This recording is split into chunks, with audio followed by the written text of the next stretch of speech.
入夜的康宁郡主府，四处都挂上了灯盏。你们今天都玩了什么了？文人在一起也没什么好玩的，不是作诗就是作画，最多再玩几局酒令。你作诗了？你猜的没错，我的诗还是没有长进，略显平平无奇。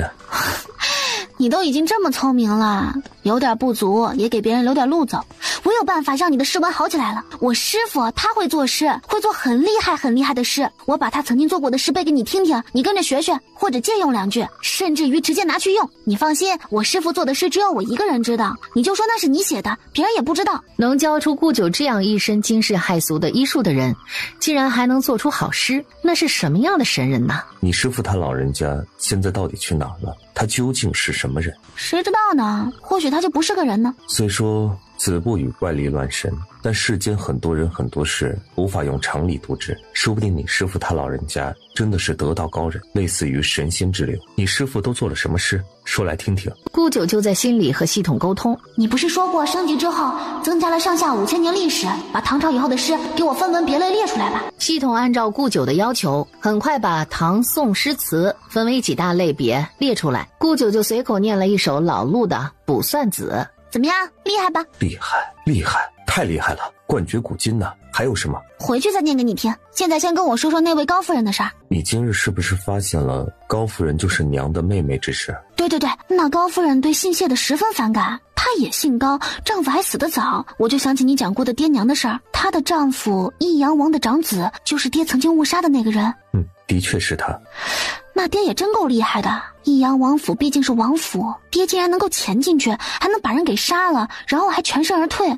爹的功夫是挺好的，老五这点最像爹。宣太后就是皇上和荆州王的生母，出生睢阳侯府，和已经过世的老睢阳侯是兄妹，娘是老睢阳侯的庶长女。高夫人和现任睢阳侯是嫡亲的姐弟，是正房夫人所出。原来娘真的是宣太后的亲侄女，皇上的表姐啊，这命运也真是够坎坷的。一个勋贵家出身的姑娘，在最底层生活那么多年，还能保持平和的心态，没有怨天尤人，想想也真是不容易。娘也不见得就觉得苦，生活虽不富足，但家里没有那么多糟心事。爹对娘也挺好，也没什么难缠的亲戚。比起京城里那些生活虽然锦衣玉食，但跟一大家子生活在一起，天天勾心斗角的好多了。娘是庶出，比高夫人姐弟先出生，所以高夫人对此耿耿于怀，从小就跟娘不对付。其实能理解，郑氏夫人还没生下子嗣，庶子女却先出生了，郑氏和他的子女肯定不痛快。但这事儿是老睢阳侯做的孽，高夫人和她的母亲要怨，只能怨老睢阳侯管不住胯下2两肉，娘又不能选择自己的出身。高夫人的儿子先娶了一位夫人，连生2个女儿，高夫人就不乐意了，生生把儿媳妇给戳磨死了。我就说嘛，他今日带的儿媳妇看起来年纪不对，果然是续弦。对了，你今日说要告诉我一件大事儿，是什么大事儿？高夫人和承安伯府过从甚密，他们有意把高夫人儿媳肚子里的孩子过继给皇上。皇上能答应？皇上至今无子，但大位终须有人继承，就算皇上不想过继，大臣们也不答应。但人选不能大了，大了就有自己的心思了，知道跟自己本家亲近。还是过继小的，我即是就可以带在身边调教，将来也不会和本家亲近。这不对呀，差着辈分呢。高夫人既然是皇上的表姐，她的孙子怎么能过继给皇上做子嗣呢？就非得过继儿子，过继孙子不行啊？这也行啊？可行的，毕竟皇上也是曾经有过儿子的，给先太子过继个4子也是可以的。那为什么非要在益阳王府选？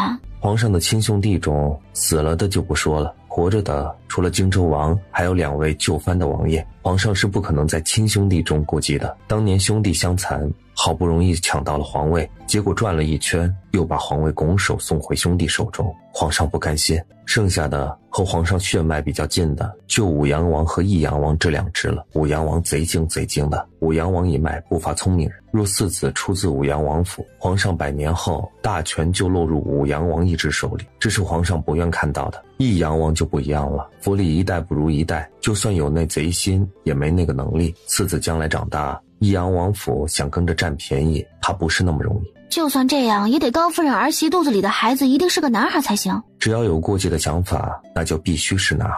他他们这么大胆？为了权势，没什么事是不敢做的。如果真是那样，你打算怎么办？那就是他们的死期。你有什么计划？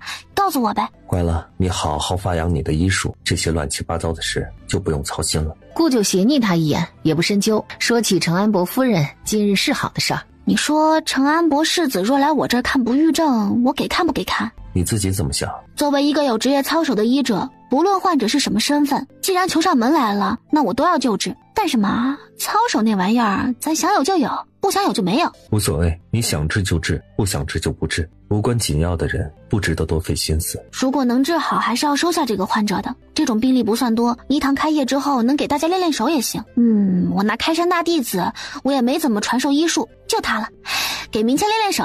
行，没毛病。宴客过后，大家又都忙碌起来。顾九拐医堂转一圈，看看修缮进度。怎么样，拿下了没？没空，干脆点，直接问他就行。这两人天天忙，也没工夫好好处一处，想想终身大事。能行？不试试怎么知道？被拒绝了好丢脸。没事儿，脸面那东西，要了你就束手束脚，不要才能自意痛快。说话间，陈明谦已经到了跟前，同行的还有一个人。李青衣拜见郡主。你怎么在这儿啊？在下奉家父之命，进京跟郡主学习医术来了。啊，行啊，让明谦给你安排就行了。那个，听闻郡主收了明谦兄做弟子，不知道您还缺不缺弟子？遇到不错的苗子，还是会收的。您看弟子合不合适？顾九哈哈的笑，这个李青衣可真是会顺杆爬，弟子都自称上了。那就看你表现了。好嘞，弟子一定好好表现。明谦，你家里给你定亲了没？还没。怎么了？你看我怎么样？这么忙，好样的。这成不成给句痛快话？不成我也不着急，慢慢找。成的话，咱就给家里去信，把这事定下来。师傅，什么事儿啊？弟子长辈不在身边，师傅您看啊，这个，还得看你自己。终身大事马虎不得，顺着你自己的心意来。那个太突然了，给我2天时间，我想想再回复吧。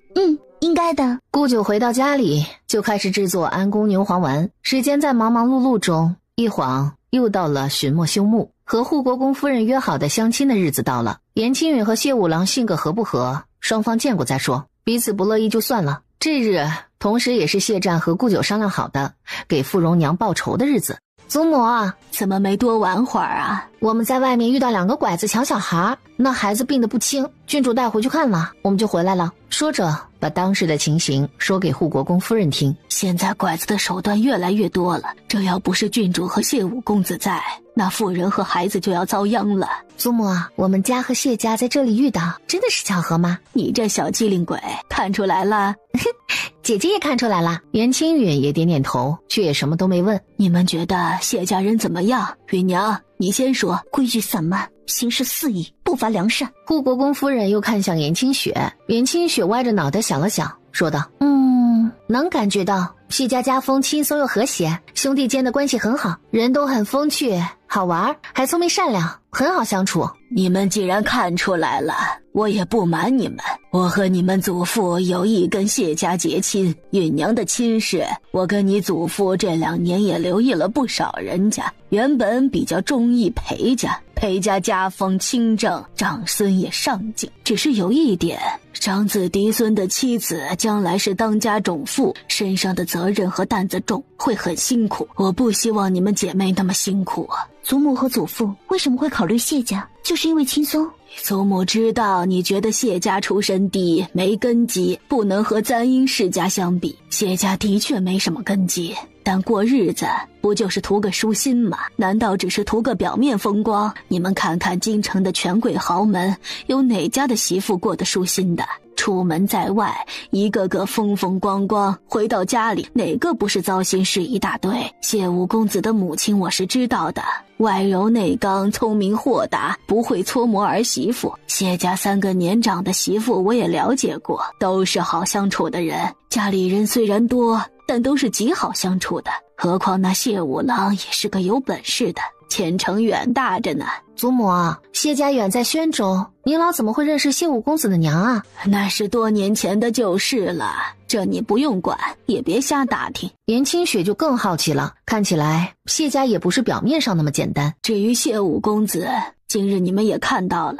相貌堂堂，前途似锦，关键是没什么花花肠子。嫁到裴家表面风光，但担子重，会很辛苦。嫁到谢家一时半会儿没那么风光，但过得轻松。如何取舍，还要看你们自己的意思。颜清雪听到一时半会儿没那么风光这句话时，看了看他祖母，心里就更疑惑了。难道以后会风光？裴谢两家都是好人家，嫁到哪家日子都不会过得太差。姨娘你是大的，你先选，选好了人家，祖母就去给人家透透风去。若不成，再选人家也不见得比这两家好了，你可要想清楚了。婚姻大事本来就是长辈做主，没有小辈智慧的余地，祖母您和祖父做主就行。当家种妇的苦，你可能承受？祖母和母亲从小培养我，不就是为将来为人主妇做准备吗？也谈不上辛苦。你呢？今日看那谢武公子如何？我听祖母的，谢武公子人很好玩。得了，我知道了。荣娘姐姐，你去哪了？我正有件事要告诉你。我去杨家那边看看情况。放心吧，杨明死了，他那个小妾被杨夫人挂梁上吊死了，准备让他给杨明陪葬。傅荣娘一喜，立刻就要给谢战跪下。荣娘姐姐，都是一家人，不必这样，快起来。傅荣娘意识到这不是说话的地方，急忙起身换了话题。四郎吃早饭了吗？这就要去上学？吃过了，我现在去学里。谢战说完就转身离开。傅荣娘看着他走远，回到房里，关上门给祖父上了炷香，悄悄哭了一场。心里长久以来压着的石头终于算是去了，敲定了谢五郎和颜清雪的亲事。下一步就是谢二郎作为兄长，遣媒人去护国公府提亲。谢战写信回宣州，把这件事禀告高氏。颜谢两家交换更帖后，就是一堂修缮好开业的日子了。一堂被顾九命名为二一堂，同样由宣平帝亲笔提名赐匾，匾额一挂就开始正式营业。皇上，您怎么来了？朕给你送病人来了。啊！顾九看看后面也没见着有人，转向黄公公。公公，您病了？没有，奴婢身体还健忘。皇上对郡主说的移植脏器这件事十分的有兴趣，就从天牢提2个死囚，请郡主给做个脏器移植手术，看看到底能不能活下来。啊？那天牢里死囚还多吗？你想干什么？怎么样都是死，皇上您开恩，送我几个，让我的大夫们练练手呗。其他的不要，就要那种十恶不赦罪大恶极的，也不要多，每月要2人就好了。哼，还不要多，每月2人。你可知道犯什么错就要接受什么样的处罚？这是律法，你拿一国法度当什么？还有，你可知道为什么叫斩首示众？那是因为要用斩首来警告世人不要作奸犯科，不然这就是下场。死刑犯都给你悄悄做手术弄死了，还怎么警示世人啊？可是您现在不就提了2名死刑犯？您有违法度在先，我有样学样呀。宣平帝，意思是上梁不正下梁歪？朕是一国之君，所以您帮帮忙呗。您是一国之君，天下都是您的，提几个犯人还不是小事一桩吗？你说的倒是轻松，偶尔1、2次还行。像你说的，1个月给你2名死刑犯，左见义右拾遗们，还不得把朕给喷死啊？除了喷朕外，你也逃不了被他们口诛笔伐。我又不上朝，他们在朝堂里面想怎么说就怎么说，反正我又听不见。若是来我这儿叨叨，我就把他们列入黑名单，他们连同家人以后通通不接诊。不是这么简单的，你的想法行不通。这样啊，那咱们换个方式，大狱里面那些得了病的死刑犯都给我，这总行了吧？反正得了病也是死，送到我这儿来还能让大夫们练练手，他们生前作恶，临死也算是为大晋医学做贡献了。这事儿朕可以答应你去做，但是别想朕给你圣旨，刑部尚书那里你来想办法。只要说通刑部尚书，就由你折腾。行，只要皇上您默许，我就去刑部尚书家里坐坐。这事儿是谢战的长项，有谢战在，总有办法说服刑部尚书。我说的是刑部、大理寺大狱，还有长安、万年2个县，以及京畿周边县衙的所有大狱哦。哼，你就是个得寸进尺的。臣女不计个人荣辱，都是为了大晋医术发展，哪怕落得个贪得无厌的骂名，也在所不惜。行了，你小神医坦荡磊落，心系百姓，是个好人。皇上目光如炬，您圣明。好处你也收了，说什么时候能手术吧？后天下午吧，我得提前准备准备。行，需要什么？提前跟朕说。那2个死刑犯呢？他们得提前住院。虽然这场手术基本不会成功，但还是得认真对待，一切按照正常步骤来。宣平帝深深看一眼顾九，这份认真就胜过了许多人。果然他能成功不是没有原因的。黄公公出去后，片刻带了几个人进来。这个叫王坤，另一个叫王猛，2人是亲兄弟，仗着学过点功夫，为祸乡里，无恶不作。2人亲手杀了自己的母亲，还曾经把一个2岁的幼童活活摔死，把人家娘占为己有，杀了人全家。郡主不用觉得心里过意不去，这俩都是畜生，千刀万剐也应该。我知道了。很快到了第3天下午，正式的手术时间，宣平帝亲自来了。这台手术从未时一直做到酉时中。顾九送宣平帝出去的时候说道：不管是肾切除还是肾移植，3天左右就能看出结果了。肾切除那个有1少半的机会能活下去，肾移植那个如果有排异反应，一会儿就知道结果了。他们本来就是亲兄弟，血缘相近，肾脏吻合的机会大一些。也就是说，亲兄弟之间进行器官移植是可行的？也不是，有血缘关系的亲人间是比外人的机会要大一些的。但是咱们不知道和哪位亲人的器官吻合，检查不出谁合适，随便挑选的话就像是一场赌博，赌输了就是一条命。最好的结果是2人肾脏吻合，但是仍旧要面对术后感染，一旦感染可能会出现肺痨、尿路感染、视力下降等症状。就算患者身体底子好，这些都扛过去了，今后身体也会变得比常人虚弱，比常人更容易得病。肾移植是所有器官移植当中最容易的，尚且这样，其他的就更不用说了，尤其是心脏移植术就更不可能了。心脏吻合时把所有神经和血管都接上，需要用很长时间，人这么长时间心脏不跳就死透了。退1万步来讲，就算这些手术都可以成功，人也承受不了。手术本来就极伤元气，一个肾脏移植就已经摧垮了人的身体，接二连三的手术之后，人就算还能活着，也是状况不断，千疮百孔，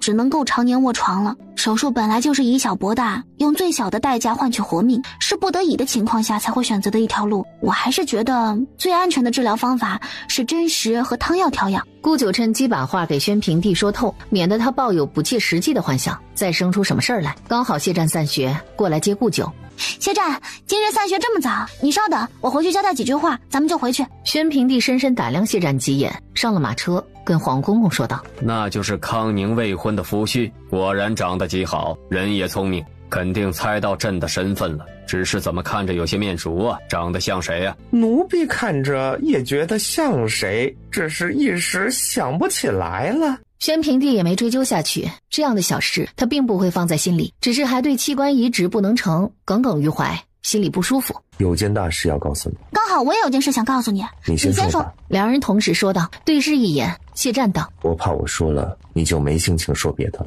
顾九更加好奇，原本想说的长话就变成了简单的几句话就把今日的事儿告诉了谢战。我都讲这么明白了，皇上今后不会再想着更换器官的事儿了吧？皇上现在的年龄还不至于老而昏庸，应该不至于一点都听不进话。过段时间你就告诉他你师父去世了，彻底断了他的念想。好主意，到时候好好想想怎么让我师父死得更真实一点。说完这个话题，顾九迫不及待地问谢战：你要跟我说什么？你大堂兄的事。你查到是谁害的他了？还没有，只有一点线索。查出什么了？你说过当年你大堂兄是被童童约出去后就失踪了。清安哥夜入大理寺，找到了你大堂兄当年的案卷，卷宗记载宣平21年上元节，国子监书院的学生冯玉约你大堂哥和几位同窗好友外出游玩。冯玉是国子监书院的学生，雍州人，出身寒门，和你大堂兄交好。上元节那日，一干好友玩累了各自回家，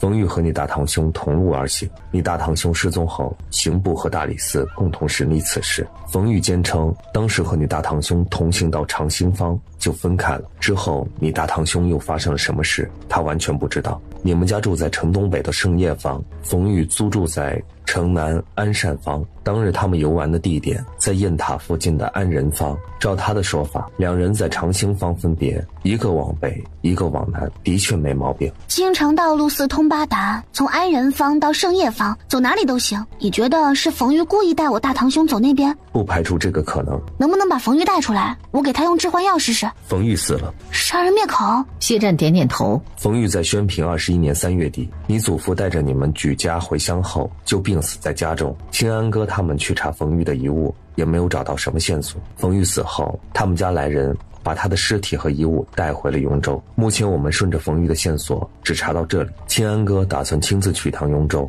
查查冯玉的死因，再找找他的遗物，看看有没有什么有用的线索。已经这么久了，冯玉的遗物不一定还有。事在人为，总要查查才知道有没有什么遗漏。据案卷记载，沈相当时查访到事发当晚，有户人家在长兴坊外捡到了一只监察司司刑部的腰牌。监察司分为4部，1部是监察百官的，2部是掌管讯息的，3部是执行各种任务的，4部是管刑讯的。每一部的腰牌都不一样。沈相拿着腰牌要求监察司彻查丢失腰牌的人，最后查出那腰牌属于司刑部统领王玉贵。王玉贵称去长兴坊那边公干，不慎遗落了腰牌，问他去做什么公干，却以保密为由推脱掉了。沈相让程峰调出当晚执勤记录，记录上显示那晚王玉贵没有安排执勤，那晚是上元节，监察司不负责京城治安，除了执勤人员外，其余人都在家休沐，不可能外出公干。你程峰的为人会老老实实的交出执勤记录给我祖父检查？我猜想他们没料到沈相竟然查出了点线索，并且很快就去监察司调查，所以没来得及做假记录。顾九点点头，这样也有可能，但以程峰霸道的性格，祖父当时让程峰乖乖交出记录，肯定费了不少力气。王玉贵抵赖不过，又说是去附近相好的家里，问他相好的是谁，又说不上来。沈相怀疑你大堂兄的死跟他脱不了干系，要带走王玉贵去刑部受审。程峰坚持不让，沈相就打算进宫，请皇上做主。哪知这会儿王玉贵有招认，说是你大堂兄是他杀的。这么容易就招了？他在试图掩盖真相。对，他说当晚他喝了点酒，经过长兴坊拐角处时，你大堂兄突然从另一边过来，不小心撞了他一下，他也没看是什么人，一生气就用刀柄把人打晕，小厮也被他一刀捅死了，之后他就走了，也不知道后来出了什么事。满嘴谎话，他为什么要去长兴坊那边？还是没有交代清楚。而且既然当时不知道他打的是谁，后来我大堂兄的尸体也不是在那里发现的，他怎么知道当晚打的是我大堂兄？小厮的尸体又哪去了？程峰不给沈相追问的机会，佯装大怒，把王玉贵大骂一通，当场拔刀把王玉贵杀了。他这是杀人灭口。沈相进宫找皇上讨说法，请皇上下令允许刑部和大理寺彻查程峰，但是皇上说王玉贵已经认罪，程峰那边也已经杀了他抵命，这件事就到此为止。亏我以前还一直觉得他人不错，原来就是个是非不分的。他不是糊涂，也不是是非不分，而是不愿意明白。清安哥查过了，程峰没有喜好南风的习惯，所以你大堂哥到底是不是程峰害的？王玉贵是不是在给程峰顶罪？还不能定罪，但是有一点，他知道幕后真凶是谁，所以才包庇。很有可能长兴坊就是你大堂哥失踪的地方，而王玉贵当时在场，很有可能他身上的腰牌就是被你大堂兄扯下来，故意扔在那里做线索的。顾九也觉得谢战分析的很有道理，就不能给程峰下点致幻药问问？何其艰难，程峰不比别人，他这些年不断被刺杀，早就习惯了，到哪里都带着一群护卫，就算他府里也是戒备森严，压根没机会近他的身，不然失误他们的刺杀早就成功了。你放心，他们做的事并不是无迹可寻，目前有冯玉这条线索，咱们总能够顺藤摸瓜，查到幕后真凶，一点点揭开你家人被杀的真相。如果有进展，你一定要告诉我。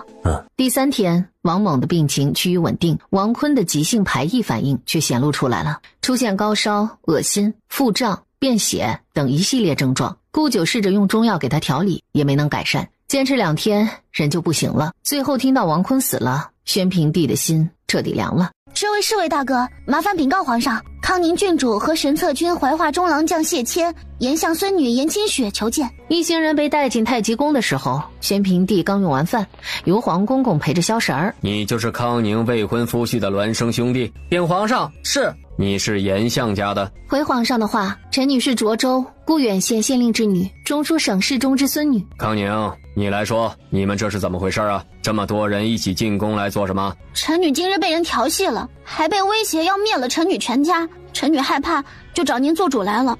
谁这么大胆，还灭人全家？谁给他的胆子？程川程三爷呀！你胡说，谁要灭你全家了？程三爷，这是在御前，皇上还没让你开口呢。到底是怎么回事？五哥，你来说吧。启禀皇上。谢将军，不用那么大声，皇上耳朵好使着呢。是。谢五郎直直身子，大声回答。宣平帝不由好笑，康宁的夫家哥哥也是个愣头青。今日臣带严二娘子去千金楼用饭，中途杨公子和程三爷还有这些公子闯进去，说雅家是他们定下的，要臣滚出去。臣跟他们理论，他们不光掀翻臣的饭菜，还说让严二娘子陪他们用饭，给他们敬酒。谢五郎虽然没说完，宣平帝又哪里不了解这些纨绔子弟的德行？哼，真是好样的！你们家里就是这么教导你们的？连严相的孙女也敢言语轻薄，真是好大的胆子！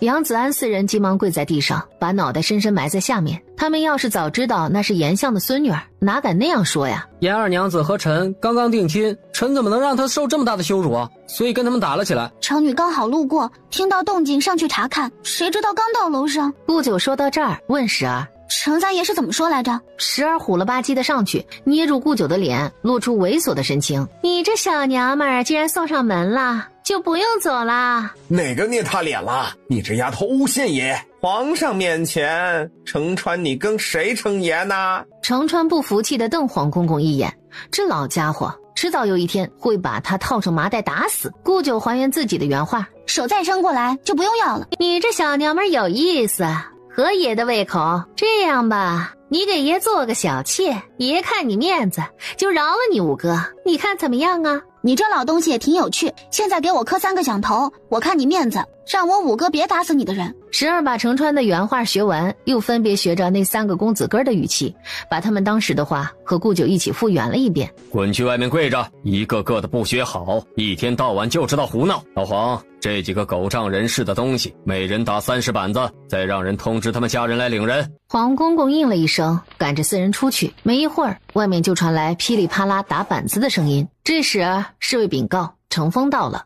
跑得倒是快，让他进来。程峰一进来，二话不说，先请罪。臣平时事务繁忙，对舍弟疏于教导，才让他整日无所事事，惹是生非，以至于得罪了康宁郡主。皇上恕罪，臣这就带舍弟给康宁郡主赔罪。大哥，你怎么胳膊肘往外拐？明明是这个小丫头的错，你听都不听，就怪我。闭嘴！皇上面前大呼小叫什么？小辈们玩闹的小事，实在是不敢打扰到皇上面前。皇上每天为国事操劳，已经够辛苦了，臣不敢拿这样的小事劳烦皇上，这就带舍弟回去好好教导。程大人这话说的不对，程大人这话意思是说我们拿着鸡毛蒜皮的小事来麻烦皇上，太不懂事儿。我没理解错的话，就是这个意思吧？程大人这话原本也没错，本来嘛，在外面跟别人发生点小局语，也不该进宫来麻烦皇上。但是程三爷说了，今日起会让我全家不得安宁，甚至会杀了我全家，我怎能不怕？我不找皇上做主该怎么办呢？毕竟程大人监察司那么大的能力，在神策军中让上官给我五哥穿个小鞋，找几个人给他设个套陷害他，或者在国子监找几个人给我二哥使个绊子，或者再找其他人给他套个麻袋什么的，让人孤立歇着，或者让博士们刁难他，等等等等，都是很轻易的事儿，我们怎么能不怕？郡主多虑了，不会有的事儿。再不行，再把我医堂医好的病人弄死，诬陷我们致死人。你看看，你们只要动动小手指，我们没根没基的，这不就焦头烂额了，在京城待不下去了。毕竟你们家三爷说了，就算大长公主得罪了你们家，照样也能把他儿子气中风。大长公主您都没放在眼里，何况是我这小小郡主。随后这句话一出，程峰敏感地觉得太极殿里的气温都冰寒了几分，当机立断，一脚踹在程川的身上。你这混账，说的都是什么混账话，还不跪下！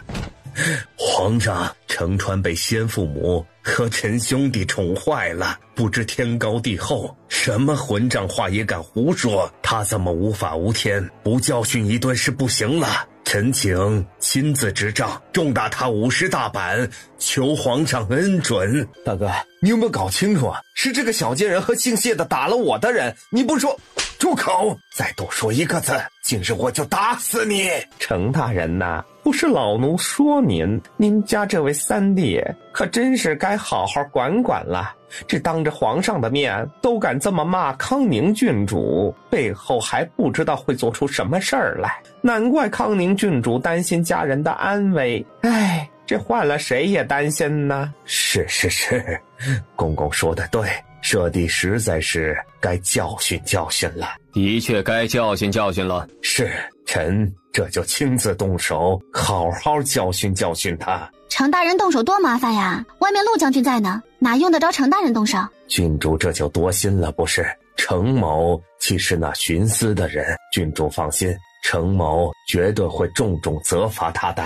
可是我不放心啊，程大人您看，明明外面有御前侍卫，让他们动手就行，打板子这点小事您还要执意亲力亲为，我能放心吗？皇上您看，康宁体恤程卿辛劳，你就在旁边看着，让底下的人动手就成。程峰心里无比复杂，皇上的心还是偏向康宁郡主啊，也怪程川这蠢货说了不该说的话。这次的确是舍弟的不对，郡主大人程大人知道令弟不对就好，可惜我五哥刚钓的一只大鹅就被打翻了一地，谁知盘中餐，粒粒皆辛苦啊！一粒粮食种出来不易，一只鹅养大更不易。我们不应该浪费百姓辛苦种出来或者是养大的食物，浪费是可耻的行为。对，郡主说的太好了，末将出身农家，也种过地，那可真的是太辛苦了，要播种、浇水、除草、收割，天多热都得下地干活，多累也不能。宣平帝看了看谢五郎，谢家的风水是出了什么问题？怎么养出来的孩子全是棒槌？郡主说的没错，浪费食物可耻，回去程某就让人把大鹅的钱给郡主送去。我今日还被令弟一口一个小贱人给骂了的，还让我给他做妾来着。舍弟是个混账东西，郡主别跟他一般见识，我代舍弟给郡主赔罪。只赔罪成本是不是太低了？假如我给程大人一个大耳刮子，是不是一句轻飘飘的赔罪就可以算了？宣平帝兴致勃勃地看着，心想说到正题了，该要钱了。郡主的话没错，口头道歉实在是太没诚意。这样回去我就让内子亲自送100两金子给郡主赔礼，郡主看这样可行？程大人真大方，不过还有严二娘子呢。严二娘子不像我一样皮糙肉厚，她可是养在闺中，轻易不出门的。这回受了惊吓，还不知道会不会吓出个好歹来呢。自然是少不了严二娘子的赔礼，让内子也去一趟严相府里。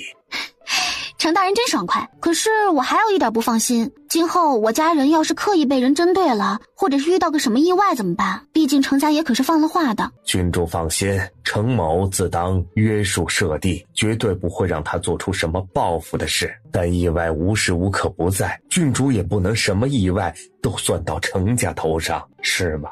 那一定是的呀。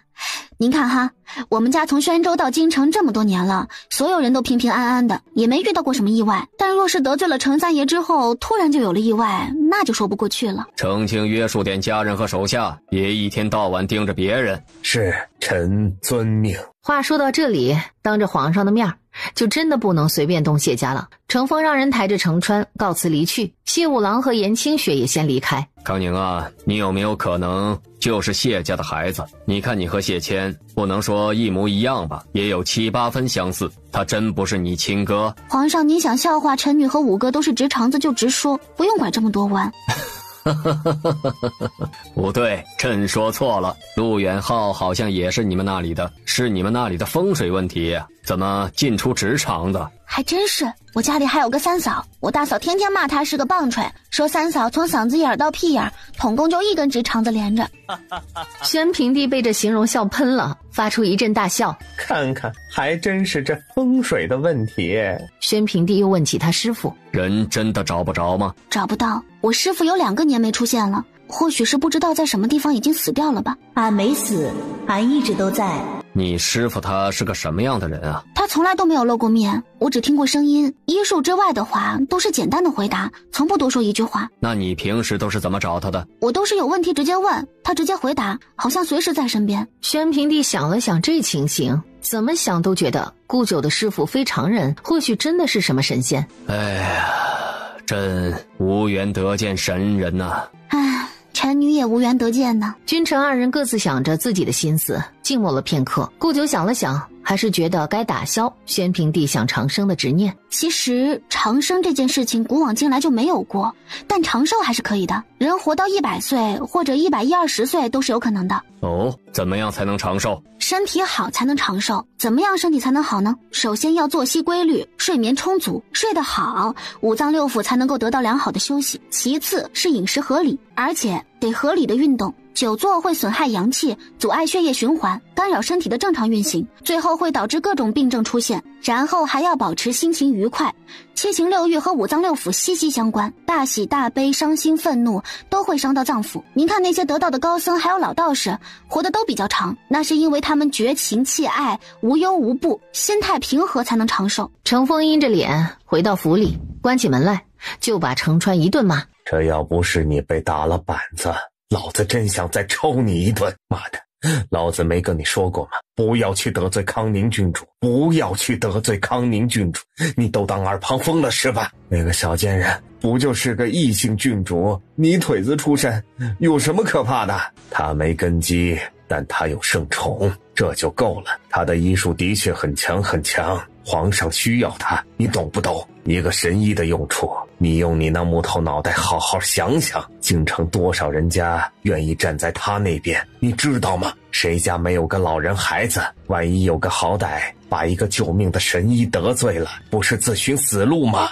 她看似一个孤女，没有根基，但却是谁都不愿得罪的人。有对她感激涕零的大长公主一系，和谢家联姻的护国公府，还有跟她学习医术的大夫们，靠她药方赚钱的太医署，以及太常寺，那都是她的根基。太医署、太常寺这2年靠着他赚了多少钱你知道吗？没了小神医就等于断人财路，断人财路如同杀人父母，你懂不懂？太医署、太常寺能把咱们怎么样？得罪了1-2人不可怕，可怕的是得罪一群人，这个咬你一口，那个咬你一口，蚂蚁多了也能咬死猛虎。再或者他们联合起来一起针对我们家，我们家就算再得势，犯了众怒，皇上也不好包庇。我们程家，你以为靠的是什么？是皇上的恩宠。若没有皇上的恩宠，我们家什么也不是。所以皇上喜欢的我们也得喜欢，皇上不喜欢的我们就不喜欢。你他妈明白吗，蠢货？老子最后警告你一遍，康宁郡主和谢家你不准动。老子在皇上面前保证过了，你要是敢动，老子他妈宰了你，你信不信？程峰噼里啪啦说完一大通，摔门离去。刘承川在里面低声咆哮：我不信，我不信，我就要动那个小贱人！日子一天天热起来，很快到了6月中旬，顾九的生日就要到来。徐氏早就开始筹备顾九的吉吉礼。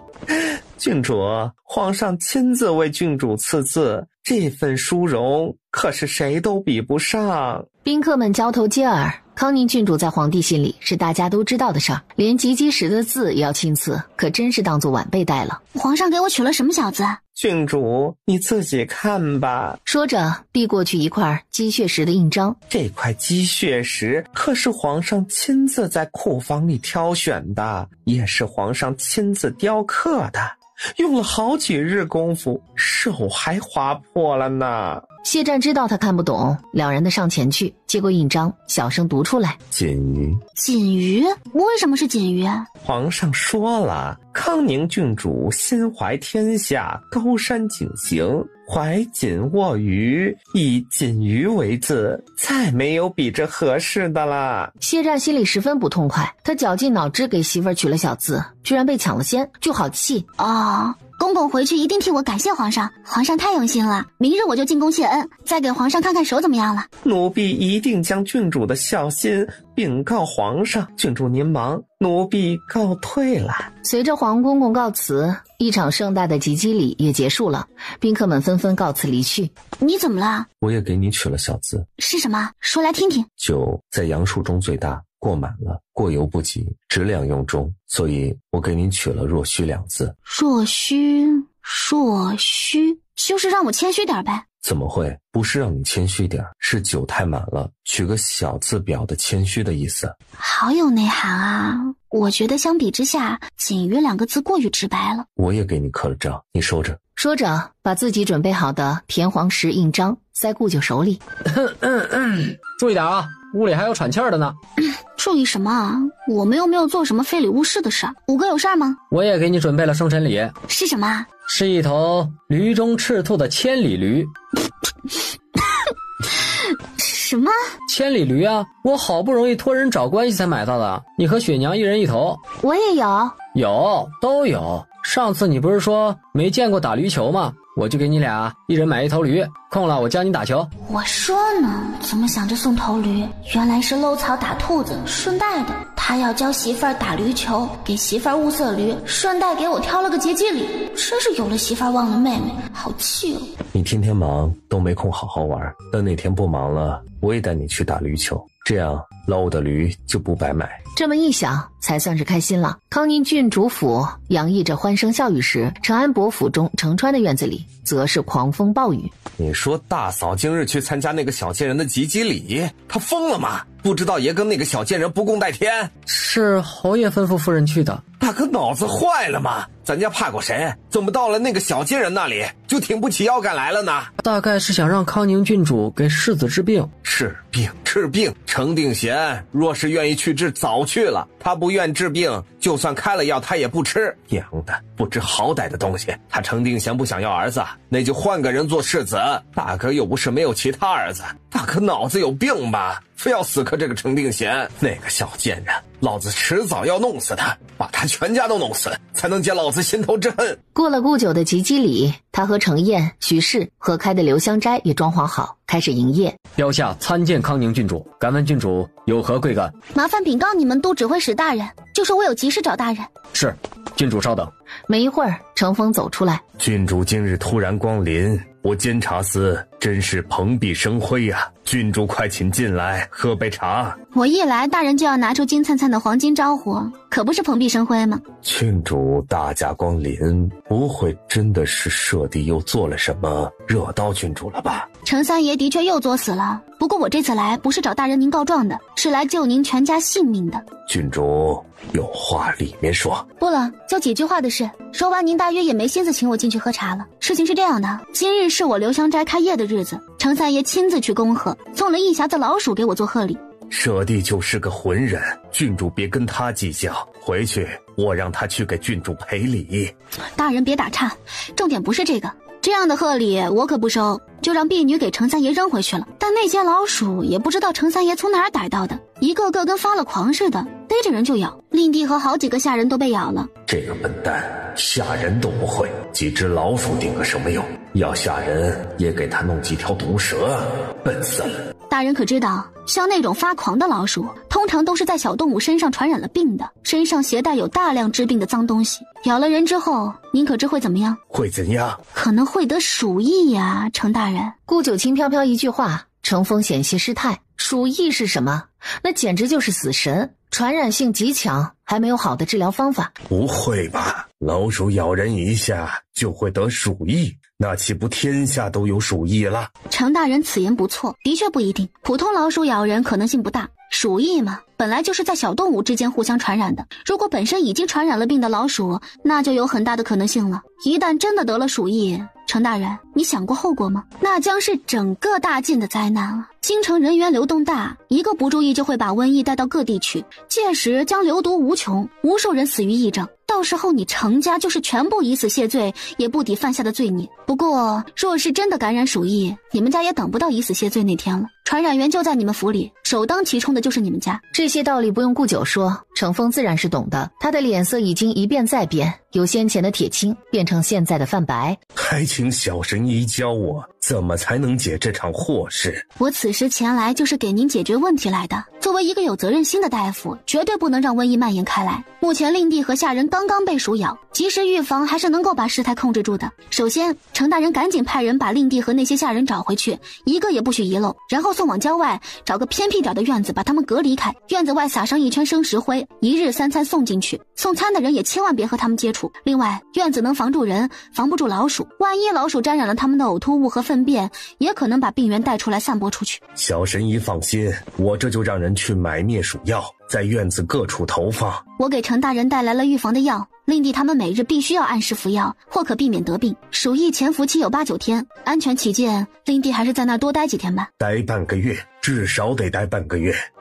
这样最好。半个月之后，如果没有出现发热等症状，才算是没事了。顾九挥挥手，让12挑起车帘，把他配好的一副副药露出来。这里面是我配好的药，大人可不能耽搁，还得尽快把程三爷送去郊外隔离，药得尽快服下。程峰看着里面堆了一堆的药包，忙挥手让人去搬。12看向程峰，十分直白地说道：“大人，还没给钱呢。”要钱，郡主放心，郡主算算得多少，我让家里人给郡主送去。这就不用了，上回尊夫人送去的100两金子，说是世子的诊金，但是世子也一直没去，那金子就充作这次的药钱吧。您夫人身怀有孕，也不方便来回奔波，就这么着吧。100两金子能买下一间药铺了吧？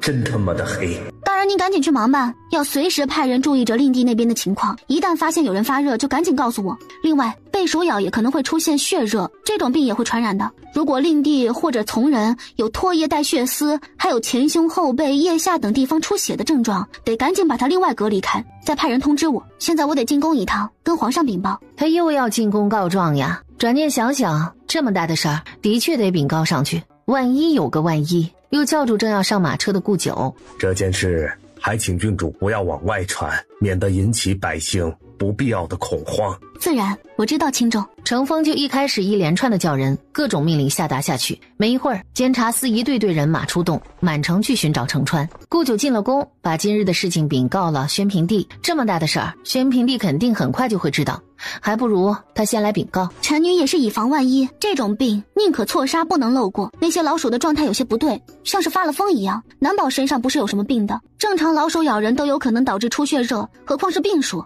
他们身上携带大量跳蚤，这些跳蚤就是传播鼠疫的源头。那些老鼠你没动手脚？乔皇上说的，臣女是那样的人吗？再说了，臣女当时就着缝隙就仅仅看了一眼，怎么会动手脚？也不知道那程川是从哪找来的老鼠，送给臣女是存了什么心思。臣女可不相信他这么大个人了，仅仅是送几只老鼠恶心臣女。哼，就程老三那个蠢货，恶心人都不会，他能想出来什么点子？顾九，说的好有道理，真的把程川看得透透的。你那预防的药，还有圈禁的法子，能不能确保万无一失？万无一失我确保不了，因为一旦真的感染鼠疫，人我们可以看着，甚至可以杀了，但老鼠做不到无一遗漏。万一有只老鼠跑出来，那就糟了。但目前我能做的都做了，该有的漏洞都尽最大的力量补上。都这样了，若是还是不行，那就是天意了。我能做的就是赶紧把治疗鼠疫的方法研制出来，就算真的爆发鼠疫，也能及时解决。好，如果小神医能把鼠疫治好，那么是不是像其他传染病都能治好？老黄，去个人告诉程峰，妥善安排好程川，完了赶紧进宫。行了，今日这事朕知道了，你先出宫去吧。那程川，朕替你教训他。好嘞。顾九目的达到，开开心心的出了宫。宫里，程峰抹抹粘在脸上的茶叶，额角被茶盏砸得生疼，也没敢摸一下。黄公公在旁边劝宣平帝：皇上，您消消气儿，郡主说了，怒伤肝，您可不能这么生气。这次能侥幸躲过一劫最好，若一旦真的爆发鼠疫，你也别来见朕了，趁早在府里系根绳子，全家吊死得了。是。你家老三送庄子上了？是，皇上放心，臣把老三他们送到了一座偏僻的庄子，派人日夜把守，保证他们出不来。老鼠呢？康宁可是说了，一只老鼠也不能跑出来。已经让人在各处都放了老鼠药，庄子外墙和内墙都撒有石灰，臣另外派人在围墙周围看着，如有老鼠爬出来，就尽快打死。里面的情况要随时掌握，若发现有发热的苗头，你知道该怎么做。程峰懂这话的意思，那种时候人就不能留了，不管是护从还是老三，全都要死。是，微臣知道怎么做，皇上放心。你家老三，朕知道你和昭苑都疼他，但是他最近也太胡闹了些。康宁郡主这样的人，1000年也难出一个，朕都让他3分，你家老三凭什么跟他过不去啊？都是臣教导不严，这次若能平安无事，臣一定会好好惩罚他，让他以后对郡主恭敬着点儿。你治家不严，这次就罚俸1年，略作惩罚。是，谢皇上体恤微臣，微臣今后一定尽心尽力办好差事，也一定管好老三，不让他出门惹事，以报答皇上圣恩。谢湛下午散学时去了一趟安仁坊的明溪茶楼，他约了公孙哲在这里见面。说吧，又让我干什么？每次你一找我就两眼直跳。我听青阳哥说过您的人品，说您胸襟磊落，仗义疏财，心中自有正义公理。您这样的人，我怎敢拿那些龌龊事烦你？之所以找你，也肯定是为了正义的事。少给我灌迷魂汤，有事说事。大公子干脆我也就直说了。众所周知，我家九娘对稀奇古怪的病症都十分好奇。吕大将军的儿子喜欢打人，我怀疑那是一种病，想让九娘过去看看，但贸然上门十分唐突，就想请人引荐一二。是这样子吗？您觉得还能是怎样？引荐没问题，但是本公子可不做白工啊。大公子家资巨富，寻常东西怕是难入你的法眼，不知道想要什么。听说你们家小神医给皇上做什么生屋再造丸，能调养身体，使人延年益寿。我呢也没什么想要的，就想我们家老爷子能多活几年，你看行不行？京城人家谁不知道小神医的药都是好东西，就那安宫牛黄丸硬生生把一个中风的病人给治好了。听说那谁家的小儿半夜高热，就是吃了安宫牛黄丸给救过来的。还有那吃了小神医的乌参再造丸，上朝时骂人都中气十足了许多。我也不让你们提供药材，人参和何首乌我们府里还有，其他药材需要什么尽管开口，只要你们家小神医动动手就行。这个我得回去问问九娘，我不是很懂，但也知道不是好药谁都适合吃。九娘给皇上配那药也是根据皇上身体状况配的，要不有空让九娘去一趟您府里，给老王爷敲个平安脉，看一看需要什么补药再说。行，那就说定了，你回去一定问问小神医。至于引荐吕大人一事，你就等消息吧，我先问问人家什么时候有空。行，那就拜托了。好说好说，下次有事还可以来找我。谢湛不由笑了笑，转身往外走。走到门口，公孙哲突然叫住他：谢清华，你到底是什么人？你想我是什么人？不管你是谁，但是你一定不能做危害大晋的事，不然我绝不放过你。放心，我比任何人都希望国泰民安。过了2日，快请进，快请进，祖父已经等候多时了。3人跨进门去，武阳王端坐在正中的主位上，十分富态的一个人。来，我看看咱们传说中的小神医什么样。看吧，也没多条尾巴，是个有趣的小丫头。难怪家里的女眷们说起小神医都说是个有趣的人啊。武阳王边笑边往谢湛脸上看去，仔细打量谢湛几眼，突然眼神一凝，随即状似不经意地移开目光。平时有没有觉得哪不舒服？就是有些气喘，懒得动弹。您一直这么胖吗？也没有，就是近2年在慢慢胖起来的。有什么问题吗？现在还没问题，那就是以后会有问题。王爷的身体很健康，但是发胖之后会对健康产生影响。王爷发胖的时间不长，目前还算是个健康的胖子，但是时间久了，各种病就冒出来了。人过胖之后，体重增加，身上的重量压迫着下肢，使血液流通不畅，容易得痹症。然后肥胖不仅仅使外表肥胖，身体里的脏器也会被油脂包裹起来，变得肥胖。人胖了，行动不便，就懒得动弹，动一动就喘。脏器同样也是，胖了就运行缓慢困难，长期下去身体就会出问题了。最容易出的问题就是中风。您看惠安侯就是因为胖才情绪一激动就中风了，好在惠安侯人还算年轻，发病时间短，治疗及时，才能恢复得和常人一样，但绝大多数中风是治不好的。那怎样才能瘦下来？当然不能饿。王爷的身体底子好，一时半会儿没问题，减肥也不着急，只要饮食上多注意，吃饭只吃7分饱，再经常动动，慢慢就能瘦下去了。至于补药就不用吃了，是药3分毒，身体本身有问题才需要吃点纠正偏性的补药。而王爷您身体健朗，那就不用吃了，保持心情愉快，多走动走动，比什么都要强。这么一说，武阳王府的人就算是放心了。送走谢战和顾九两人，公孙哲陪着武阳王两人去园子里散步。祖父可看清楚了，谢战那小子可有什么蹊跷？蹊跷倒是没看出来，就是看着他像一个人。谁？颜相的次子颜修。颜相次子不是出京外任多年了，您老还记得他的相貌？怎么能不记得呀？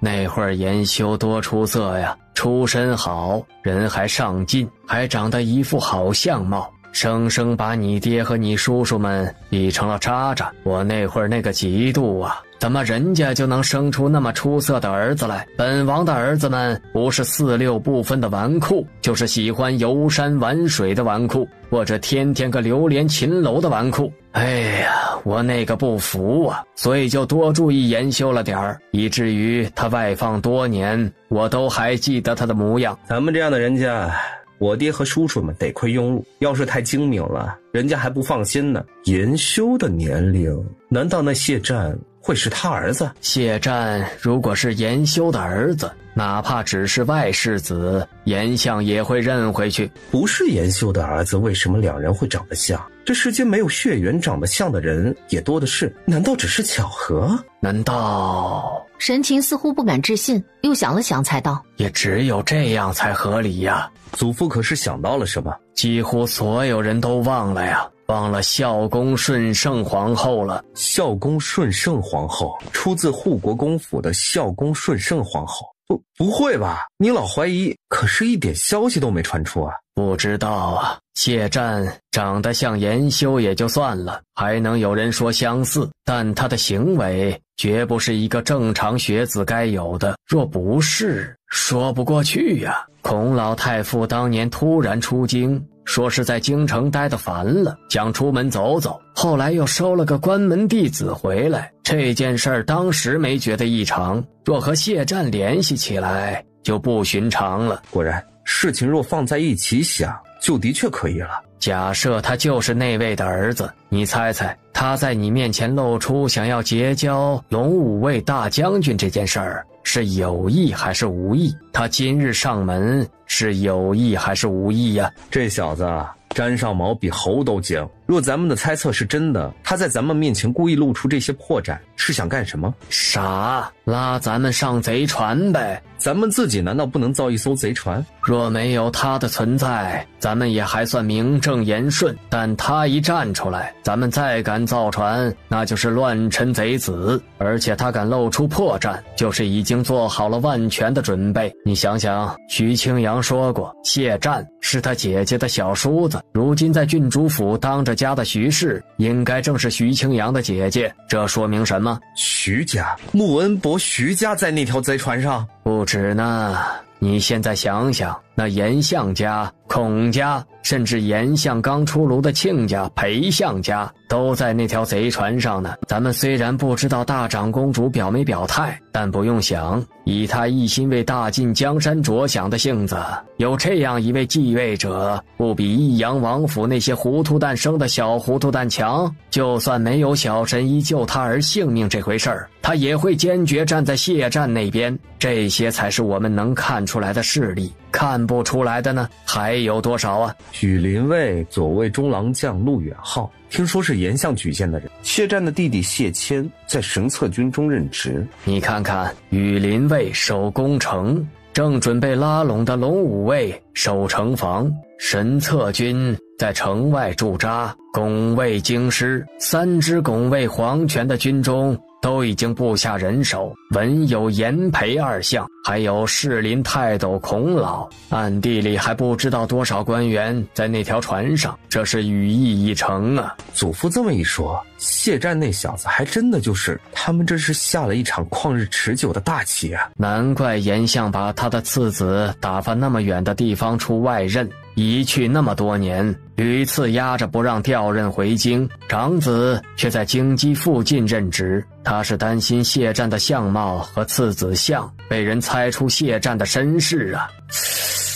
这么看来，当初徐家老二远走他乡，我不记得当初徐老二离京是哪一年了。谢战那小子多大来着？是他先出生，还是徐家老二先离京啊？18、19了吧，不太清楚。也许我想多了。如果咱们猜测的都是真的，祖父，这条贼船我们上不上？这还用想吗？不上你想干啥呀？是自己造船，还是上益阳王那条船啊？益阳王那条船还是算了吧，船不等启程就翻了。咱们自己也算了吧，人家准备了10年20年，等不到咱们的船造成，就被人家给拍稀碎了。所以呀，这有的选吗？再说了，谢战那小子早就许了你好处了。什么？许了什么好处？几年前你去宣州，他怎么说的？公孙哲怔了一下，仔细想想当时谢战的话。哦，我想起来了，他说等祖父退位，宗正四卿的位置，我也可以谋一谋。你祖父我离着退位还有好多年呢，到时候那小子的事儿也成了，所以那位置就是提前许给你的。慎埋得够久的呀，走一步看10步，眼光心计都不差，人品似乎也不差。不到20岁有这样的心计，得了，这船就这么上了吧，一条名正言顺的船，挺好。安四娘子今日过来有事吗？贸然过来实在是太唐突了，实在是抱歉。没事儿，有事你请讲。我找郡主是知道郡主这里招收护士，想着你想做护士啊？也不是，其实我是佩服郡主的作为。郡主作为女子，却以一己之力建立这么大的医堂，救死扶伤，传承医术，所以也想效仿郡主。就算不能做出像郡主这样惊天动地的大事，也不能像以前一样在家里做一个被父兄养活的废物。我虽能力有限，但是能做一点是一点，但是我实在是不知道以自己的能力能做什么事，就想来郡主这里看看能不能学点东西。你虽年龄大了点儿，现在开始学习医术也不算晚，只要有心，没有做不成的事。顾九说到这里，听到马蹄奔腾的声音传来，扭头看去，打西边风驰电掣过来一行人，当中护着辆马车。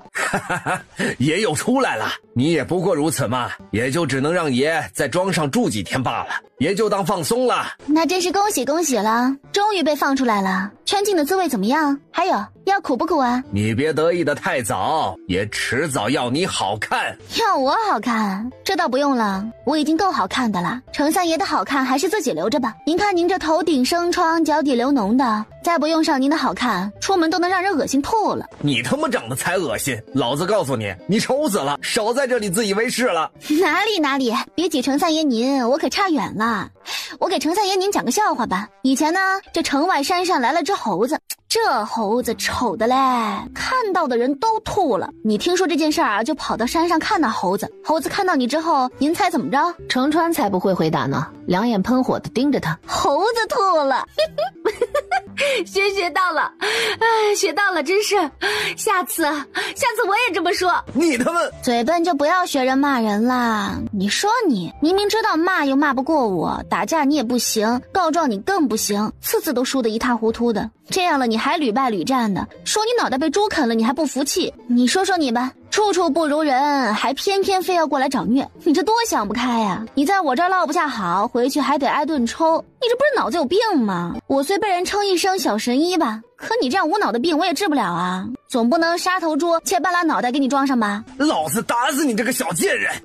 时而伸脚一踹，正踹在程川的小腿上。蠢材，都是蠢材，要你们有什么用？还愣着干什么？给爷打死这个小贱人！三爷，您看伯爷交代了，让您从庄子出来就赶紧回去，您看这时辰不早了。少搬出大哥来压我，我就是要打了这个小贱人再回去，快给我打！哪个不听话也打死他！三爷，您看时辰真不早了，万一伯爷回来，咱们都没办法交代，您行好，可怜可怜咱们。他说着，其他人不由分说，你架着左手臂，我架着右手臂，把程川往马车里一塞，赶车的立刻挥动马鞭，马儿奔跑起来。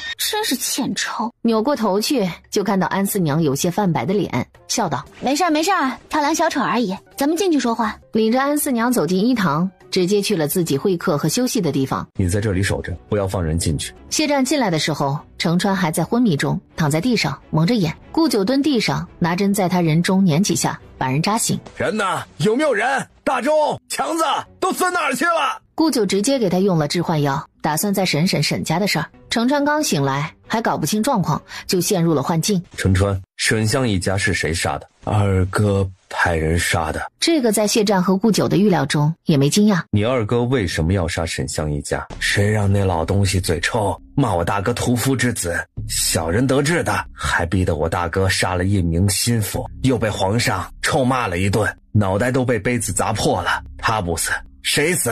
还有他的大孙子，一个大男人，长得比女人还要俊，到处勾搭人，勾得我大侄子都不肯和妻妾同房，孩子也生不出来一个。再俊又如何？还不是被老子……程川，城领派了谁去杀沈相一家？不知道。二哥派的人掳走沈长玉是程峰的主意，还是你自己的主意？我大哥那个胆小鬼，整天就知道顾及这个顾及那个，一点魄力都没有，当然是我的主意。那为什么在现场找到了监察司的摇牌？还不是我大哥在我身边放的人，就不是为了保护我，就是为了看着不让我乱来，所以我就找了王玉贵帮忙。谁知道那个蠢货居然把腰牌给弄丢了。这下能说得清楚了，大约王玉贵为了巴结程川才帮着他干坏事儿。问清楚了想知道的事情，谢战就毫不留情地挑断了程川的手筋脚筋，割掉了舌头。程川从头到尾被蒙着眼，他也不知道是谁绑了他，就算真有一天被找回去，也指认不了他们，只能手脚残废，口不能言地过一辈子。谢战和顾九在审程川的时候，京城几乎要翻了天，监察司侦旗四出，满城寻找程川。深夜时分，陆铁匠背着程川一路往京城西南边而去。这是谁啊？竟敢偷偷摸摸进来里面睡！老大，快来看，这里有个人，长得还怪白的。的确是生面孔，不是我们这一代的人。活的，这是谁啊？怎么跑屋里来了？管他是谁，大哥，你看他的脖子真细。这人说着，伸手把程川的衣服领往下拉拉，喉结滚动两下。妈的，怎么这么热呀？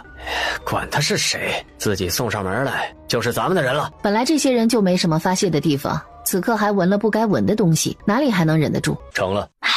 陆叔说的太简单了，仔细说说经过呗。陆铁匠沉默着，这要怎么说？怎么跟一个没嫁人的姑娘讲述一个男人被人这样那样的场景？抓抓头发，有些困难地说道：就是成了7、8个人，天亮才停了。可惜了，可惜看不到陆叔讲故事还一点也不精彩。既然开了个头，乞丐们估计舍不得把程川弄死或者是赶走，城里搜寻程川的人马还在一天天的继续。臭老六，你有完没完？自打来了这么个玩意儿，你天天晚上弄，不怕给你折了呀？娘的，吵得老子睡不好觉。你别天天弄，准你弄就不准我弄。别吵了，你们听我说，这2日我一直觉得这小子怕是会坏事，这几天天天有人来找一个人，不会就是他吧？你们想想，打他来的第3天就开始有人上门找人，说是找什么大官的弟弟，这要万一是找他……哎呀，他都被我们弄了，万一真的是找他，咱们弄了大官的弟弟，会不会被杀呀？要不把他捂死，扔乱葬岗算了。不至于吧？这才玩几天啊，老大，